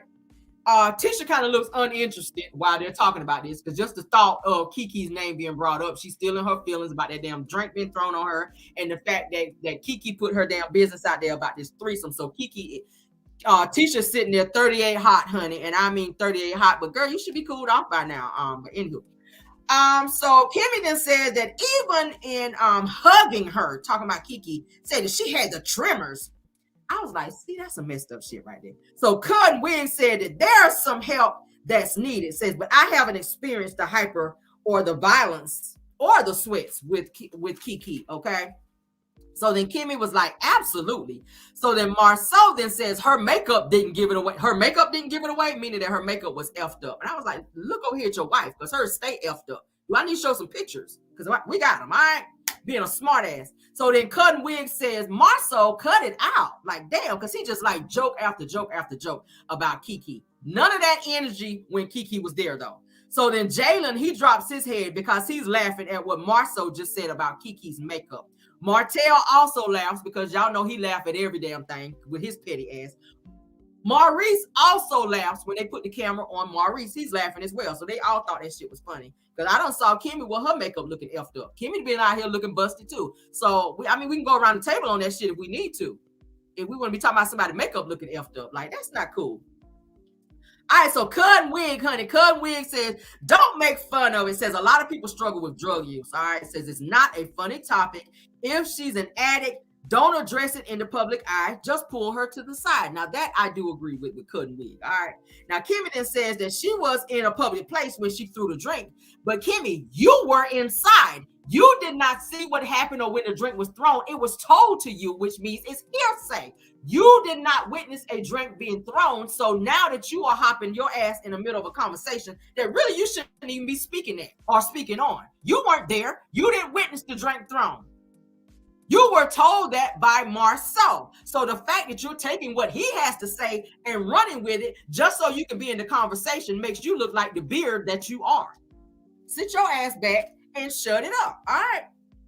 Now, Cotton Wig then says that she threw the drink because her mind really wasn't there. Okay. But how do you really respond? Marcel then says that everyone at the table, raise your hand if you drove around and picked her up at 2:00 in the morning. Okay. He raises his hand. He says, and says that he did it multiple times. All right. And if you had a conversation 4 or 5 hours at a time about that situation as well with her, raise your hand if you've done that. Like, he wanted everybody to know that he was there and helped Kiki out. But then you turn around and talk shit about her. So it kind of erases all the good that you've done for her, because all you're doing now is contradicting how you really feel. So were you really there for her because you cared, or because you wanted to be able to use that later on for bragging rights in terms of saying, well, I did this for you or I did that for you? It wasn't genuine if you now got to turn around and say, oh, I did this or I did that. Or guys, raise your hand if you picked her up at 5:00 in the morning or 2:00 in the morning and sat with her 4 or 5 hours to have said conversation. That is what you do when you care about a person with a problem. Hell, you got a problem. Somebody need to pick you up and take you somewhere, because your ass is in denial. Cheating Anonymous, somewhere, that's where your ass need to go. That's where you need to go. But Marcel then says that it's anger and hurt when your mom actually wasn't there as well. So saying that while Kiki was going through what she was going through, that her mother wasn't even there for her. So now you're throwing her mother into this, and that's nobody's business, okay? That's nobody's business. So you hitting way below the belt because you're hurt that she put your shit out there and told everybody on camera that you was having threesomes, all right? Well, you done been trying to act like you don't be out here cheating and doing none of that shit, all right? So he was like, F that. So production then shows a disclaimer when they get ready to go to commercial that Kiki actually was not charged with anything dealing with the Home Depot situation, all right? Cray. All right, so Stormy, honey. All right, so hold on. Because I got another clip I want to play. Give me 1 second. Oh, let me save my voice. All right, so I'm going to play this clip right here. Wait a minute, wrong clip. I'm sorry. All right, so this one. And no, she's just on drugs. Let's just do the... Yeah. When y'all not in that same situation, y'all do it, right? Because the outside me that didn't get a drink on my wife, I'd say, you know what? I'd be the bigger person. And I thought I was in the moment, and then after I thought about it, I wasn't the bigger person. And you're still not. And I'm not right now. Yes. Because at some point, you have to realize hurt people, and them hurt people that hurt people get hurt back. So quit hurting people if you want to get hurt back. Because it's not our responsibility to walk around and guess what your trigger word is. See, you did the drugs. You got high. We didn't. We didn't even get the good feeling. But we get the bad feeling? That's just been so long and after so much help. That's your choice. Do your thing. But leave me out of it, dog. Leave me out of it. I find it quite unfortunate that the first assumption to, Kiki's reaction was the fact that, oh, she's high or she on drugs. It's a lower blow to me than necessary, and it's, something much more serious than to take light of. Sometimes people just react. They don't have to be on anything to act a certain way, so I ain't like that. And she not. She's clean. She's in recovery. Stormy, stop. Okay, ma'am, stop. So I feel like we've said it a lot, but no one has. Is that with accuracy? What do you think? Have you ever seen anyone do drugs? Yeah, my best friend actually. She used to watch my son. She no longer lives with me. Okay. Well, why does she live with you? I was helping her get clean. And why does she live with you? That's not the question. You were helping her get clean. That's none of your business, Marcel. Why does she live with you now? Your best friend is... That triggered Stormy, she's going to start crying. See? All right, my bad, Stormy. I'm emotional because I can resonate with it at a much higher capacity than I think he even knows. So it kind of took me back into my own personal ordeal. That's why I said it's not funny, because you don't know what other people deal with, you know. Hey, Stormy. Oh, sorry. Of course I didn't know that. I'm sorry. It's okay. All right? I'm sorry. It was tough, and that's why I probably should be more sensitive about that. Real talk. Yeah, all our but... He's apologizing to Stormy. I do feel like even through all his sassiness, he does have a heart. Not. And I feel like that's his way of, you know, putting the jokes aside for a moment, at least towards me, and just, you know, resonating with a real human emotion. You leaving, chick? You sure? My storms. Be sorry about that. Stormy's leaving at this point because she's mad. How you want to play? You want to play? Courtney's there to pick her up, and he's like, I don't want no damn plate. No, I was talking to Kiki about how to help my friend, you know what I'm saying? So I'm like, you know, y'all sure? Like, and you're hurt because they got to be willing to stay clean. That's talking the to Neil. thing about it. She has to be willing to stay clean. All right, y'all be safe. Courtney, I'm sorry, but what you don't get to do is act out and attack people, all right? And embarrass people and do all of this stuff. But don't you do all that? Frustrating her. She got caught in her. We've been helping them for so long, right? And in their sober moments, they stab in their back. What I'm upset with Kiki about is that she has been lying to me over and over and over again. Kiki and I have had a strained relationship for the past 10 years. I only allowed her back in my life because Courtney asked me to, and my family have been asking me to. However, I actually thought she changed. Come to find out, it's still the same Kiki. She's still doing the same thing. Once you know how a person operates, you have to remove yourself. And I'm not about to fake it. I'm not going to be Kiki and ha-ha in your face, acting like we're cool because we're not. It's very black and white. We're done. What y'all think about it? All right, so let's continue. As you guys saw, Stormy got emotional after Marcel comes for her and her friend, asking her intricate details about why her friend actually moved out. That's none of your business. The conversation is about Kiki. Stormy doesn't have to tell you why her friend moved out of the house while she was watching her son. She already said that she had an addiction issue. Leave it at that. It's none of your business to keep poking and prying, because obviously it's still a sensitive subject for her, which then made Stormy get up from the table to walk away to gather herself, which then Marcel hopped his ass up to go run behind her and apologize, because he already knew that Stormy was going to tell Courtney whenever she got home that she got emotional at said cookout, weenie roast, because Marcel said some more slick shit to her, which then that's gonna make Courtney tear off in his ass. So he thought about that, and he got his ass up to go and apologize to her this time, which then made which then made Stormy say, "Oh my God, he actually has a heart." Actually, he don't. He was doing it because he don't want to see them hands. Because Courtney already let his ass know, don't fucking play with my wife, and don't try her like that again. Like, play with everybody else, but when it comes to my wife, don't do it. Okay, so he thought about that conversation that Courtney had at Black with him when they had a conversation. But let's move on. All right, so later on, like I said, Courtney comes to pick Stormy up. He declines a plate after Stormy asked him, did he want to get a plate? He was like, nah, I don't know plate. He ready to go. So next scene is Chris Fletcher, Courtney, and Martel meet up at the gym to work out, all right? Which is Martel's favorite place to go. He gonna work out, but he ain't gonna do shit with himself. He's still a trash-ass nigga with muscles. All right, so they work out. They're discussing the issues with Courtney and Marcel, and they ask Courtney, is he going to be open to talking to Marcel to squash the beef that they have between the two of them?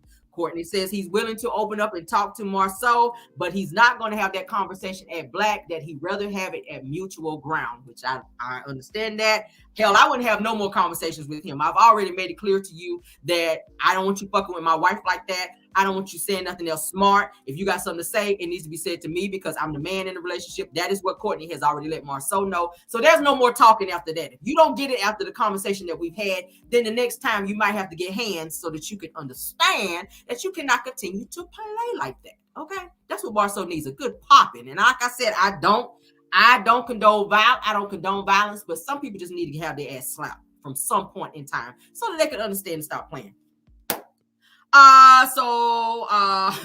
Chris Fletcher, he arrives, he tells Martel that he got to get out of the house, that he's still squatting in. You guys, Martel is still in this house. Martel, he says to Chris Fletcher, he says that he still has another 20 days before he has to move. Chris looks at him like, bitch, you don't. Nigga, get out. Like, I don't give a fuck where you go, but you got to get out. All right, he's still squatting. Chris says that I don't know where Martel is going to go. Says that it can be a Chateau Charade in Atlanta, or he need to go on the mail house up there on the hill. But all I know is, nigga, you need to get out of the house because you supposed to been out. You supposed to have been out, all right? And get them funky ass skunk loafers with you and take them wherever you going. Get the hell out. He been telling him that every time he see Martel, he telling him he need to get out. Martel then says that he got another place to go to, and Chris Fletcher said, well, you got a place to go? Martel's like, yeah, I have a place to go, but I still got 20 more days. Nigga, you don't have nowhere to go. If you had to go, why do you still need 20 more days? Now you playing in this man's face. And I said it before, and I'll say it again. Chris Fletcher needs to go downtown and have the sheriffs have a warrant and come and remove Martel out of that house and let him know you only have 1 hour to get whatever you can up out of this house since you took all this time.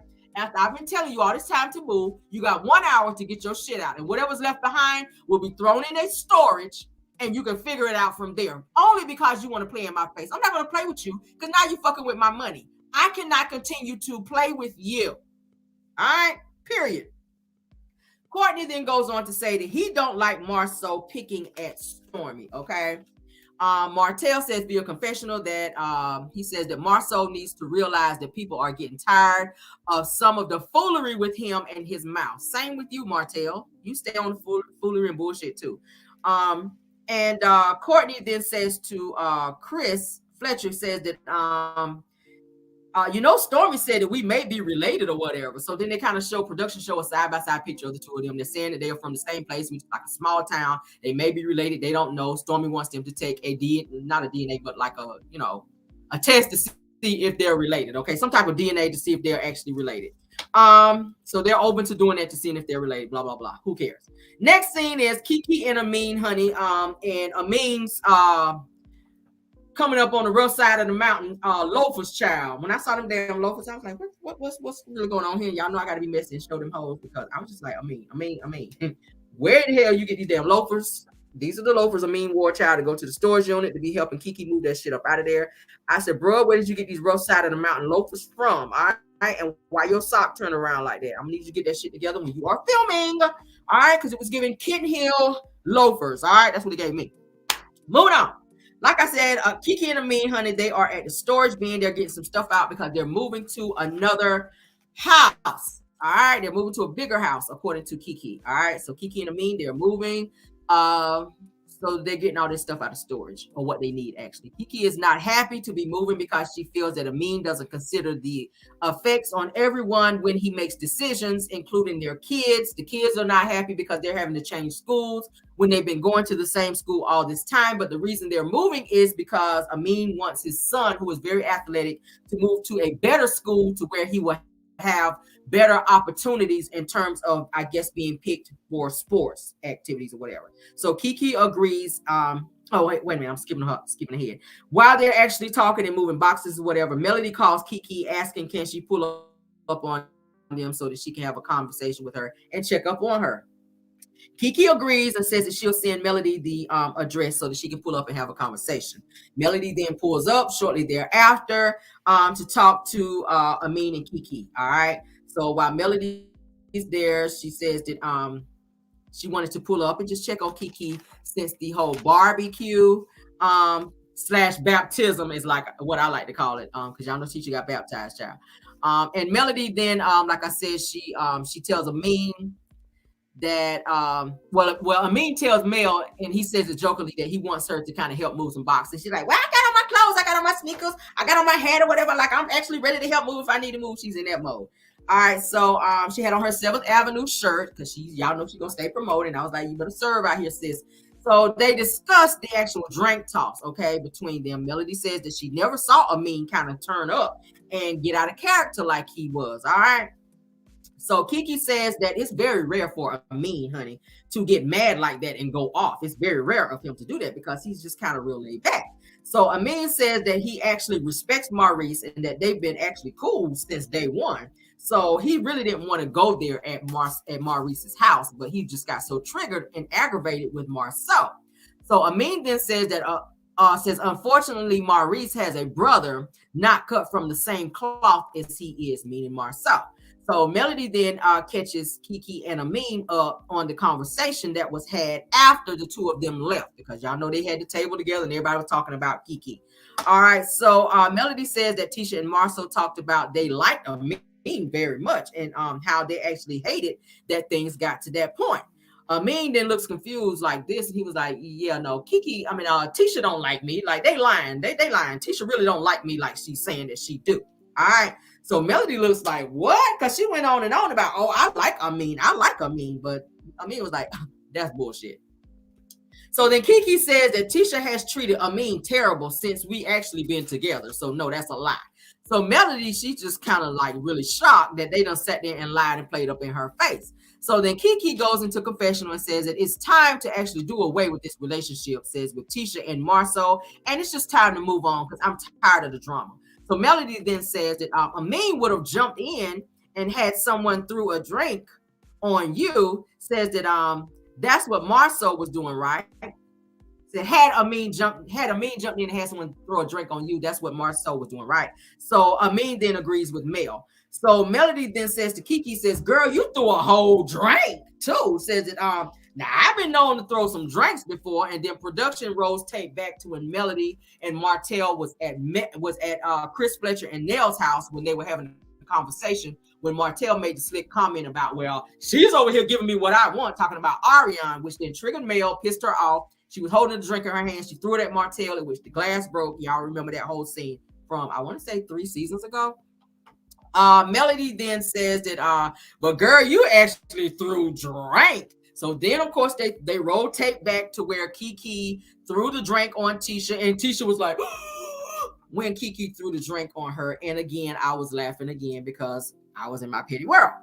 All right, so Amin then says that Marcel jumps in and it wasn't the issue. It says that it was what he said about Kiki and the drug testing her, okay? Like, he's supposed to defend his wife, but then when you throw in these smart comments about drug test her, call the popos and drug test her ass, then that is what triggered him because it was disrespectful. So production shows tape where Tisha and Marcel went to Besma, where y'all remember where they were down there with all them country bumpkins when we got to see all of Tisha's country family down there, when Wanda's supposed to be doing some kind of baked potato reveal, pouring up all that damn barbecue sauce and shit on them potatoes, when Amin actually checked Marcel and it looked like they were getting into a heated exchange there. And Tisha broke out crying when Kiki threatened to actually spill their shit back then. So it was some stuff going on obviously back then that Tisha did not want told because she broke out and started crying, which then Kiki declined to put their stuff out there because Tisha made such a big fuss crying about it. So which lets me know that shit been going on for quite some time. Kiki then says that she is in therapy and that she admits that the drink that she threw on Tisha, she admits that it was wrong. She says, I'm in therapy. I'm actually getting to the point now where they're doing my my anger management part. So I'm really not past that yet. That we're kind of in the beginning stages of my therapy, you know, my anger management or whatever. I was like, girl, I know you ain't child. This must have been the first day of, because baby, you had a lot of anger, okay? So Melody then tells them that they joked about Kiki's drug issue and that Kiki felt away. So of course, y'all know she and Amin was kind of looking like, oh, they were joking about my shit while we were gone. So Melody is just filling them in on the conversation that she actually was privy to about Kiki that she did not like. Kiki says it is just like Marcel to hide behind her drug issue instead of facing he and Tisha's issues. And I agree on that. Okay. Melody then tells Kiki, says that let them know that you're on your game and not on drugs. She says that I say take a drug test. And actually, I bought one. That's what Melody tells Kiki. Kiki looks like, what? She was like, Kiki looks like, oh shit, I gotta take it today. Like, I won't prepare to take no test today. That's the way she was looking. I was like, oh Lord, Kiki, don't do that, Kiki. Go and take that damn test now. So Kiki then looks at Amin like, shit, are we gonna be able to do that today? Am I gonna be able to pass this shit today? Amin just kind of looks like, and then of course y'all know it's a cliffhanger. It says to be continued, which means we will have to wait till next Saturday to get the scoop on what's going on with this damn test. All right, but that's the end of the episode, you guys. I hope you guys enjoyed it. As I always do, I'm going to give you guys an update on what's going to be happening in the next episode. I do give this episode, I'll say a 7. I will rate this episode a 7. All right. Next episode coming up. Kiki says, why don't Marceau match me by taking a lie detector test? Okay. Kiki refuses to talk or refuses to take the drug test unless Marceau does a lie detector test. All right. Melody looking like, bitch, I ain't bring no lie detector test, but I damn sure about a drug test. Go on and take that shit first. Then we'll work our way on down to Marceau taking this damn lie detector test. All right. So then Melody and Kimmy and Tisha, they actually meet up to sit down and talk.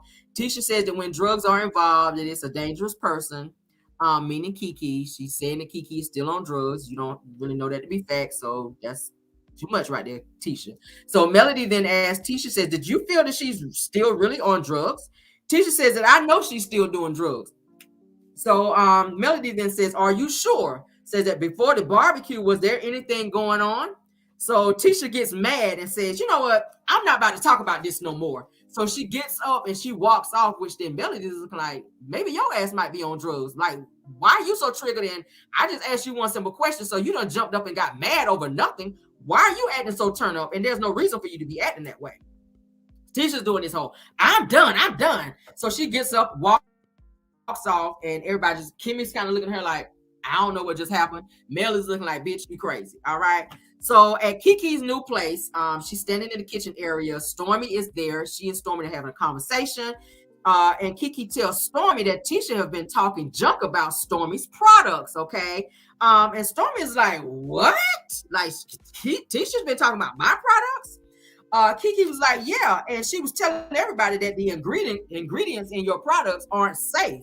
So, of course, Stormy's looking like, I know this bitch did not after I done helped her get this Macy and Mildew up and running.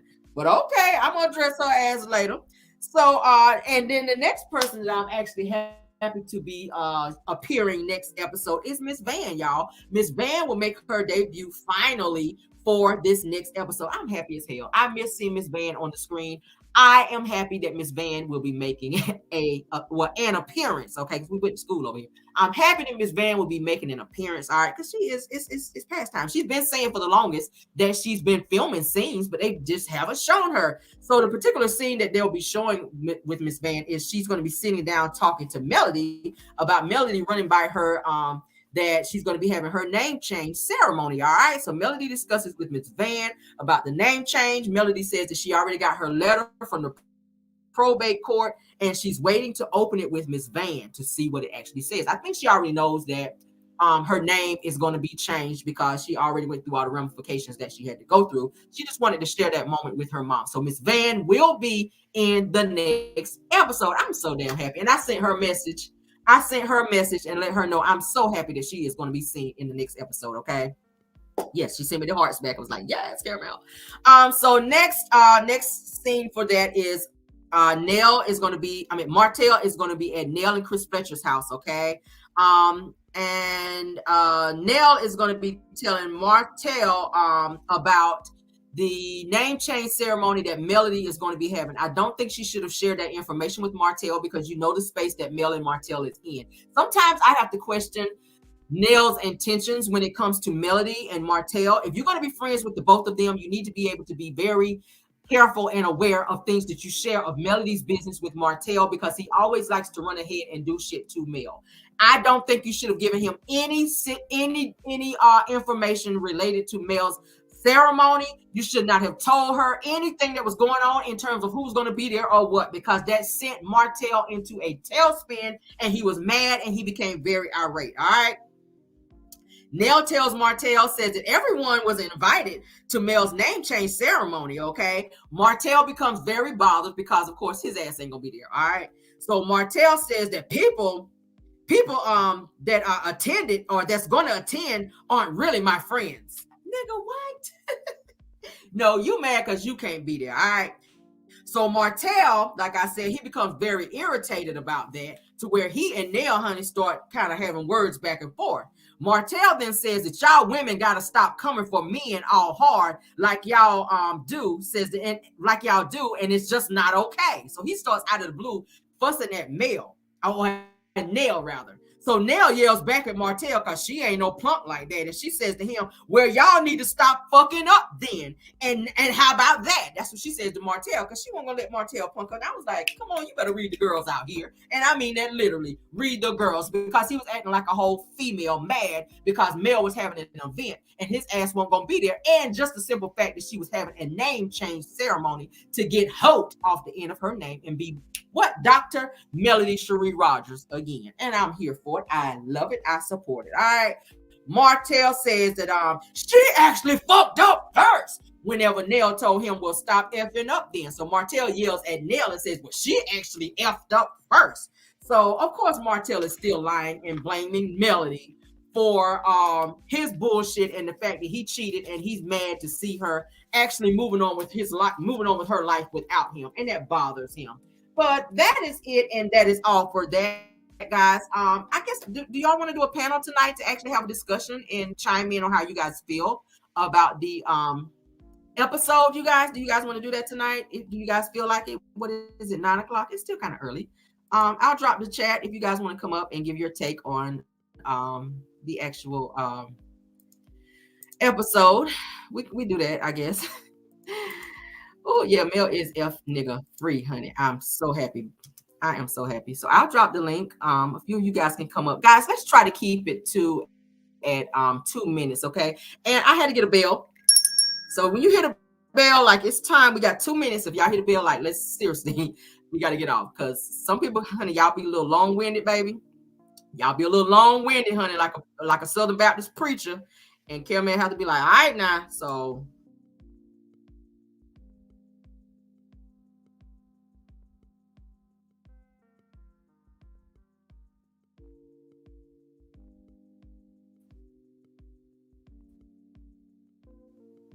2 minutes. All right, let's keep it at 2 minutes. All right, guys, 2 minutes. So if you guys want to come up, there's the link. We dropped the link. Let's have 5 people tonight, okay? Can we do like 5 people? We got the link there. No. I see somebody want to come up at the stage. All right, welcome up. Okay, good evening to you. Hi. I just want to say, first of all, I'm good. How are you? Good. Hi. First of all, Kimmy is a disappointment, a total disgusting disappointment. As a nurse, she took an oath to not harm anyone. Yes. I would also think that is goes for somebody's mental capacity as well. So I'm very disgusted with Kimmy. Tisha, you involve yourself in everybody else's marriages, asking them about infidelity and things like that, but you don't want nobody in your marriage. That makes no sense to me. Martel, I don't even know why Martel is on the show. He's not bringing anything. Fupa, I just can't stand him. Marceau is so disgusting. Yes. Courtney, I call her cousin It. Absolutely. Because that wig is horrible. She's cousin It. And I really appreciate her, though, speaking up for Kiki. Stormy, yeah, Stormy, it is what it is with Stormy and Courtney. I agree with somewhat what Martel said in regards to women not saying certain things to men, because you don't know how those men are going to react towards a woman. But like, you cannot sit up there and allow a man to even be speaking towards a woman. Like Marceau should have got up off of that table. It wasn't nothing but women over there. He put himself at that table. So it is what it is. Right. Tisha with that netted shirt, she looked like the tilapia, like she smells like the fish. She's in a netted fishnet shirt looking like a fish. And when she got soaking wet, gulping for air, it is what it is. You smell like a fish, you look like a fish, it is what it is. That's all I got to say. Thank you. Yes, you better read down. I love it. Thank you so much for coming up. I appreciate it.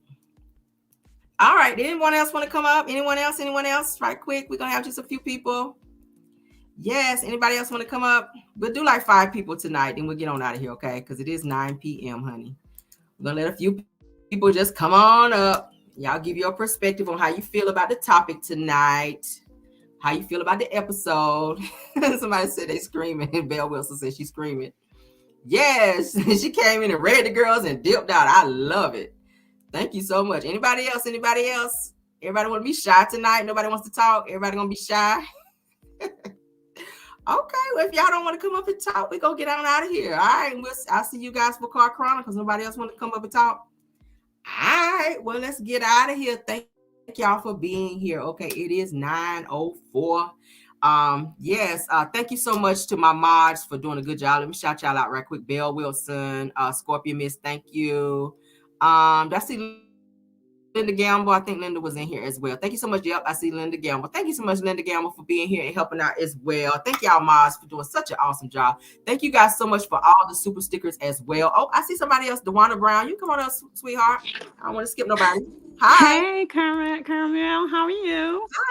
I'm good. How are you? I'm great. I am great. Listen, you know what? I'll be so glad. When is somebody gonna actually tell Marceau off? I was Ugh, so sick of them sitting around listening to what he had to say, like he had something important to say.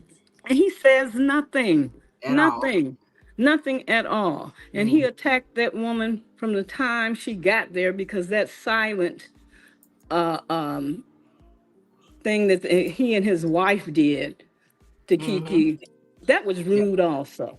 Because Very. you a pet a dog, okay? You a pet a dog. And for Tisha, I think she's on tranquilizers, in my opinion, and allegedly. Because you know what? Sometimes she acts like she's in a trance. I don't care what anybody says. Something is wrong with Tisha. She acts It like is. she is under the influence. I already know that Marceau is on something because you're not out in those streets, hanging out in those streets, and not dibbling, dabbling, not only in somebody's holes, but also dibbling with that girl and probably some boy. You never know. Okay, because when you out there in the streets and you out there until 5 and 6 o'clock in the morning, I'm a lady of a old age, and I've known people that I know street folks, and I know what they do. And when you're out there and you're doing all that decadent stuff, you do the same thing. And that's why he knew where Kiki was, because he Mm-hmm. was out there. He knows Yep. what's going on.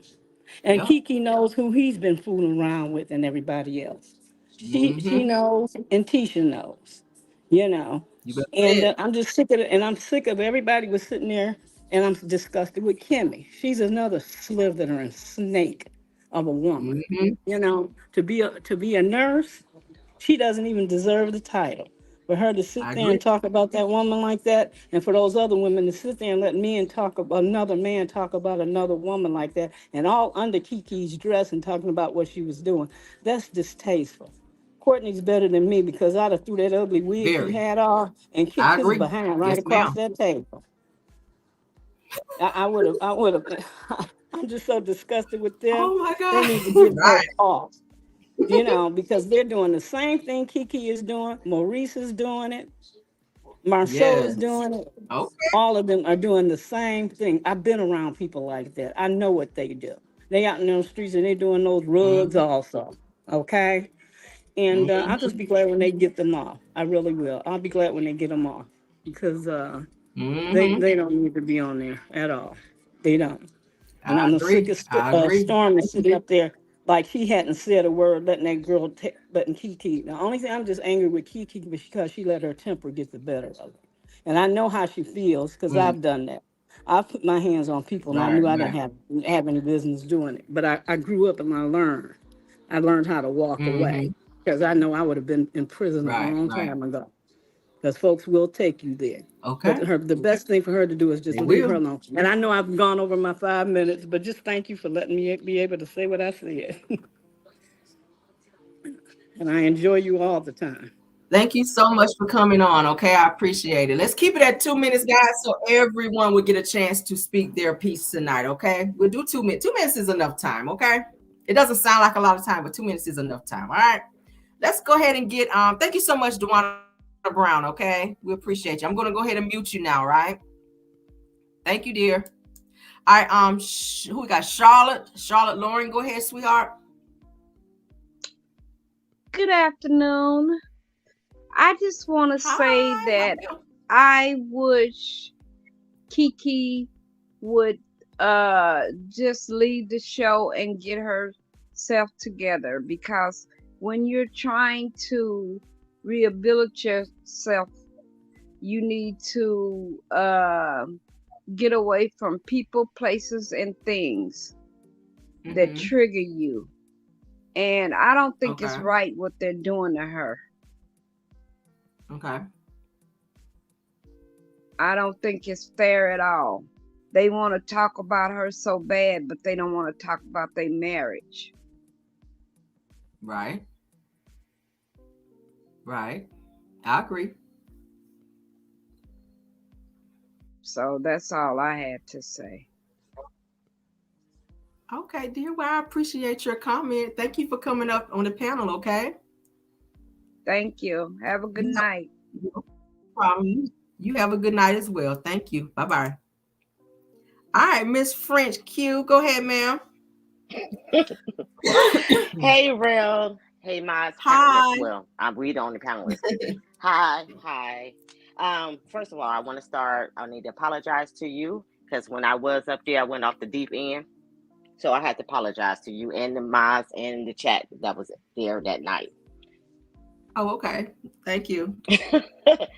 Okay. So first I want to say, don't nobody want Marcel, but tainted, toxic, jealousy, so Tisha. Okay. While her hubby was running, to make a touchdown. That's how he was looking. And then also too, Kimmy, she gonna find that Jeep back on the dealership lot. That's how I feel. Okay. Allegedly, in my opinion. And also too, Marcel, he had no business discussing Kiki's information or business in front of all of them because that was nobody else's business. They didn't need to know what went on behind closed doors and what he had to go through, with her. That was out of place and out of line because he wouldn't want nobody. Well, even though his business out there, he still wouldn't want her to put his business out there like that for detail to detail. That wasn't right. So, and also Stormy, I really feel bad for her, because, she had just sat up there and just told Marcel, hey, listen, she understood that because her best friend went through that. And then he shouldn't even question her. That was out of line, out of pocket. Yeah. That was nobody else's business too. That's all I have. Okay. I appreciate you. Thank you so much for coming up and giving your perspective tonight. Okay. You're welcome. Have a good night. Thank all right. So you too. All right. Thank you. No problem. Bye-bye. Bye-bye. Hi, Miss Darlene.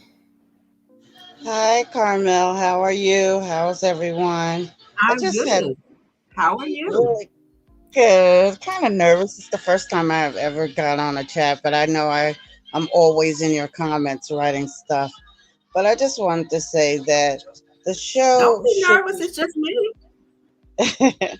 The show showing Black excellence. I think one of the things that we should always keep in mind is that Kiki's story can actually help so many people if they just allow a production would just really film her hospital visits, her just follow her during this recovery and everything else. If they would just stay on Black excellence and showing people how to move out of situations and that type of things. I think at the end of the day, it's more profitable for people to be showing Black families being tore down versus the struggles that Black families go through on a daily basis and to show, how they came out of it. So that's all I had to say about it because I've been watching it since inception. And it's just sad that one person's prospering because they're leaning and depending on God versus we're seeing so many normal things that happen in families that can you can see the results if they go with some positivity. So. Okay. I like that. That would be a great idea for them to follow her around with her recovery. That would be great because there are a lot of people who are having addiction issues. So to see her going through it and getting through it, that would be great. I think that would be great to flip it in that way. That was a great idea. I like that. Thank you. Oh yeah. Thank you so much. All right. You have a great night, okay? You too. You too. All right. Bye-bye. All right. Anyone else want to come up? Let's get one more person. One more person, then let's get out of here, okay? Y'all are giving some great perspectives tonight. I love it. Somebody said they like the bell. I said, let me give me a bell. Let me give me a bell in here, child. All right, let me drop the link one more time. All right, can we get one more person? All right, to bring us on home now. One more person. Anybody? Let me do like in church. Will there be one? Will there be one? Come on up. Come on down to talk to us all tonight. Will there be one? Like they tell you in church. Anybody? All right. Okay, Miss Justice. Come on Hi, up, Caramel. Justice. How you doing? Good, sweetheart. I'm blessed. Thank you. I really enjoy your show, your pop-ins. I really do enjoy them. I'm coming up because I think that the way for Kiki to be set free from all these attacks is to speak the truth. Once and for all, just let it all hang out. They're trying to get you off the show, and should they succeed, you will not have told your story. Right. So why not? She set up an interview with some of the content creators, and she talked about buzz and this and that. Set up with a reputable content creator, unbiased, and tell your truth. Tell everything. Let it all hang out. No holds barred. And then go for it. Because if they let you go after that, they lose an audience. Because everybody coming back to hear what their response is going to be. And if she want to secure her position, the truth, the Bible says the truth will make you free. If she will speak the truth, that will silence her enemies. And if you look at it close, Caramel, that is the method that Melody used. That is the method. Absolutely. She spoke truth to power. And so I hope that Kiki may, watch your show, your platform, and get this information that if she want to be free, it's the truth she needs to talk. Stop all the innuendo. Stop this my cousin stuff. She's not. In fact, the Bible says, how can two walk together except they be in agreement? And if you're for right and your cousin is for wrong, why are you so determined to walk with wrong? Just come on. And let things be out in the open, be free. It will be a burden lifted out for her because she's holding secrets. Sometimes your greatest nightmare is the secrets you holding that belong to somebody else. So I'm hoping that Kiki just come on out with it, say everything she needs to say once and for all, and let the chips fall where they may. She said in her own words, she's up here just because she wanted to be. She never used the word she needed to be. She survived all this time without being up here. So I'm sure she's going to make it without being here. So tell the truth for once and all, because we're rooting for her. We're praying, we're rooting. I mean, when they come against her, we feel like they've come against us. So she's going to make it. And there's a lot of people around the country that are in the same position we are, rooting for her, pulling for her. But she got to come forth and do the right thing herself. She can't be against wrongdoing and then at the same time condone wrongdoing. Because your silence is saying yes and amen. While you're saying she know what he did. Well, if you know, say it. If you love her that much that you want trying to call her to tell her and she won't listen, get a content creator and say it. She'll hear it then. So that's all I had to say, Caramel. And thank you for allowing me to come up. I love what you had to say. Yes, ma'am. Absolutely. You can come up again. And I enjoyed that, okay? Yes, ma'am. I will. Thank you. Yes, ma'am. You have a good night. You too. Absolutely. Bye-bye. Have a good night, all right? Yes, ma'am. Bye-bye. All right, come on up. We said one more, but we'll get a few more, all right? Come on. I see you guys want to come up. It's fine. We'll go ahead and get you guys on up. How y'all guys doing, okay? Let's see who we got. Go ahead, Citra. Go ahead. Yes. Can you hear me? Hi. Yes, I can hear you. Go Hi, ahead. how are you? Okay. I'm great. How are you? Good. What I wanted to say is that I think it's sad, how the show is portraying addiction because Mm-hmm. me myself have had family members in addiction, best friends in addiction, with addiction, and a lot of times with addiction, when you make up your mind to come out, you don't look like what you've been through. And Right. we shouldn't, nobody should ever think they're better than someone because they have an addiction. We had the crack cocaine epidemic. And now, Mm-hmm. like you're saying, different people saying, we have the opioid addiction, and it's affecting the African American community just like any other community. And so, Mm-hmm. I think we should, take this opportunity to show, that we can recover, we can overcome, and I would be hurt and depressed if my family was taking my addiction and spreading it all over America that I'm a bad person, and that's not true. Mm-hmm. Some of the most loving and caring people are people with addiction, and they Right. give themselves out and don't take care of themselves. And so that's what I wanted to say.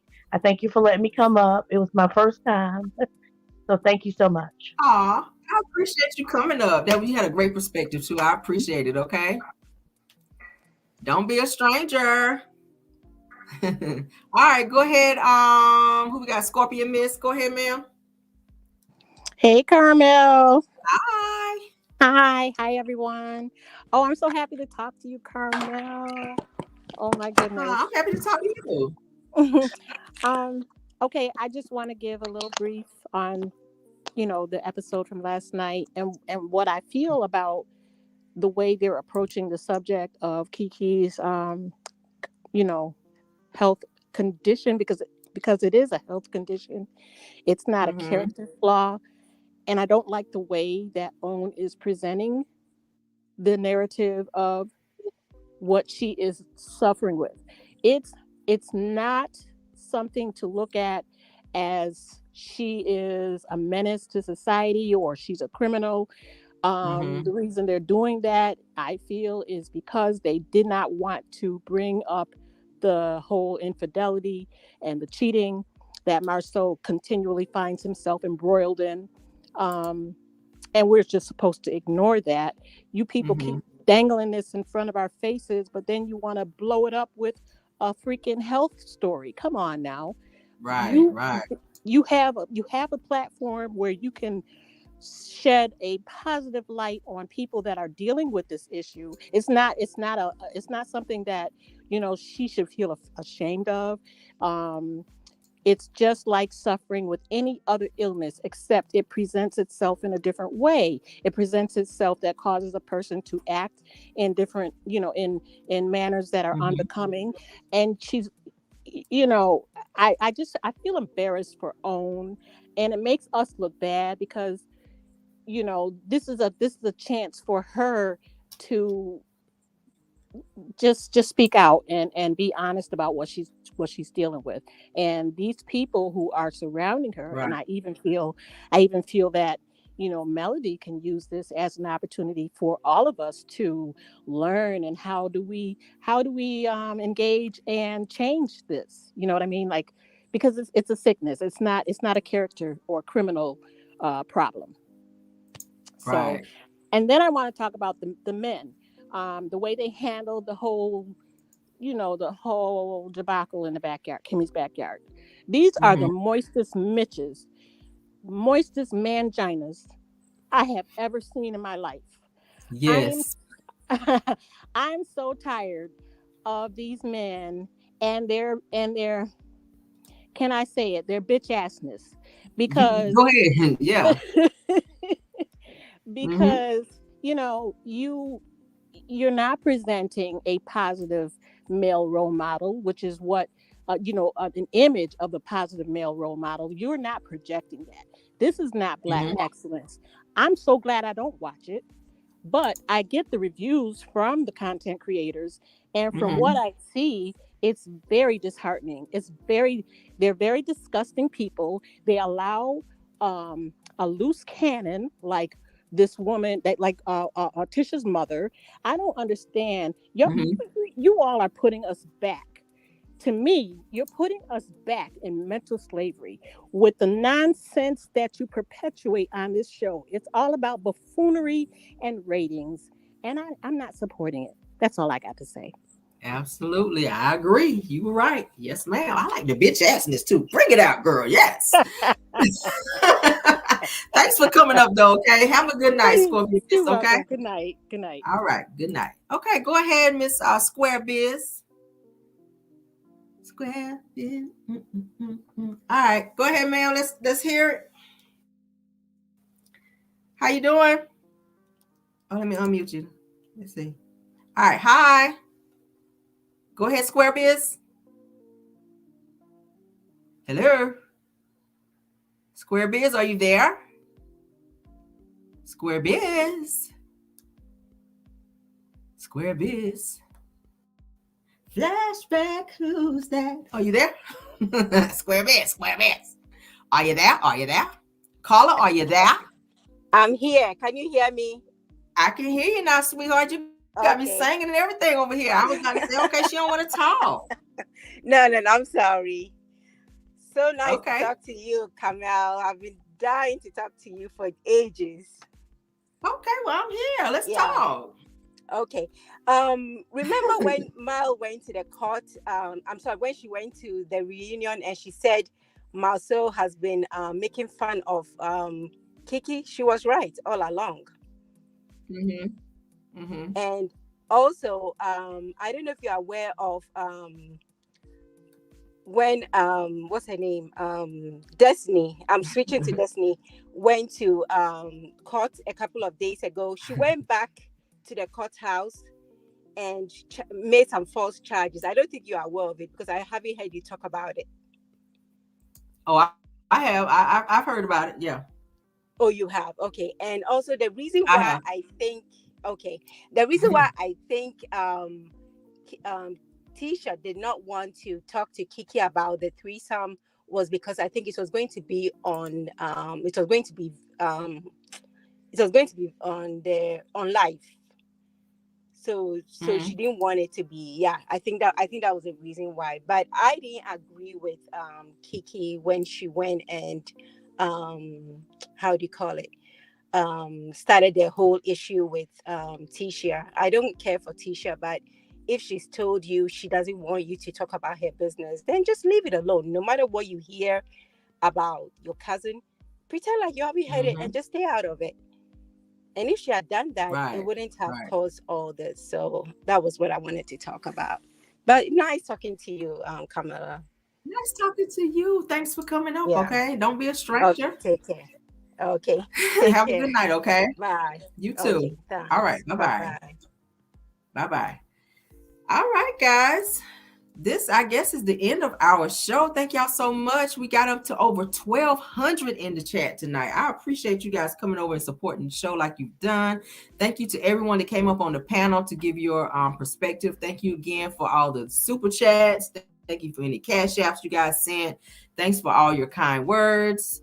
Thank you. I can't say it enough. Again, thank you to my mods. Thank you for all the content creators. I did see Black Titanic in the building. I don't know who else were content creator wise was here, but if any of the content creators were here, thank you guys for being here as well. Okay, I always like to shout them out and for them supporting. All right, but thank y'all so much for being here. Okay, we will have Car Chronicles in the morning, so I will see you guys then. Okay, so y'all have a blessed night. Y'all sleep well, and until then, we will see you guys tomorrow. And goodbye. Love you guys down. Says bye. Says bravo. Bye-bye. Thank you. Thank you guys. Bye.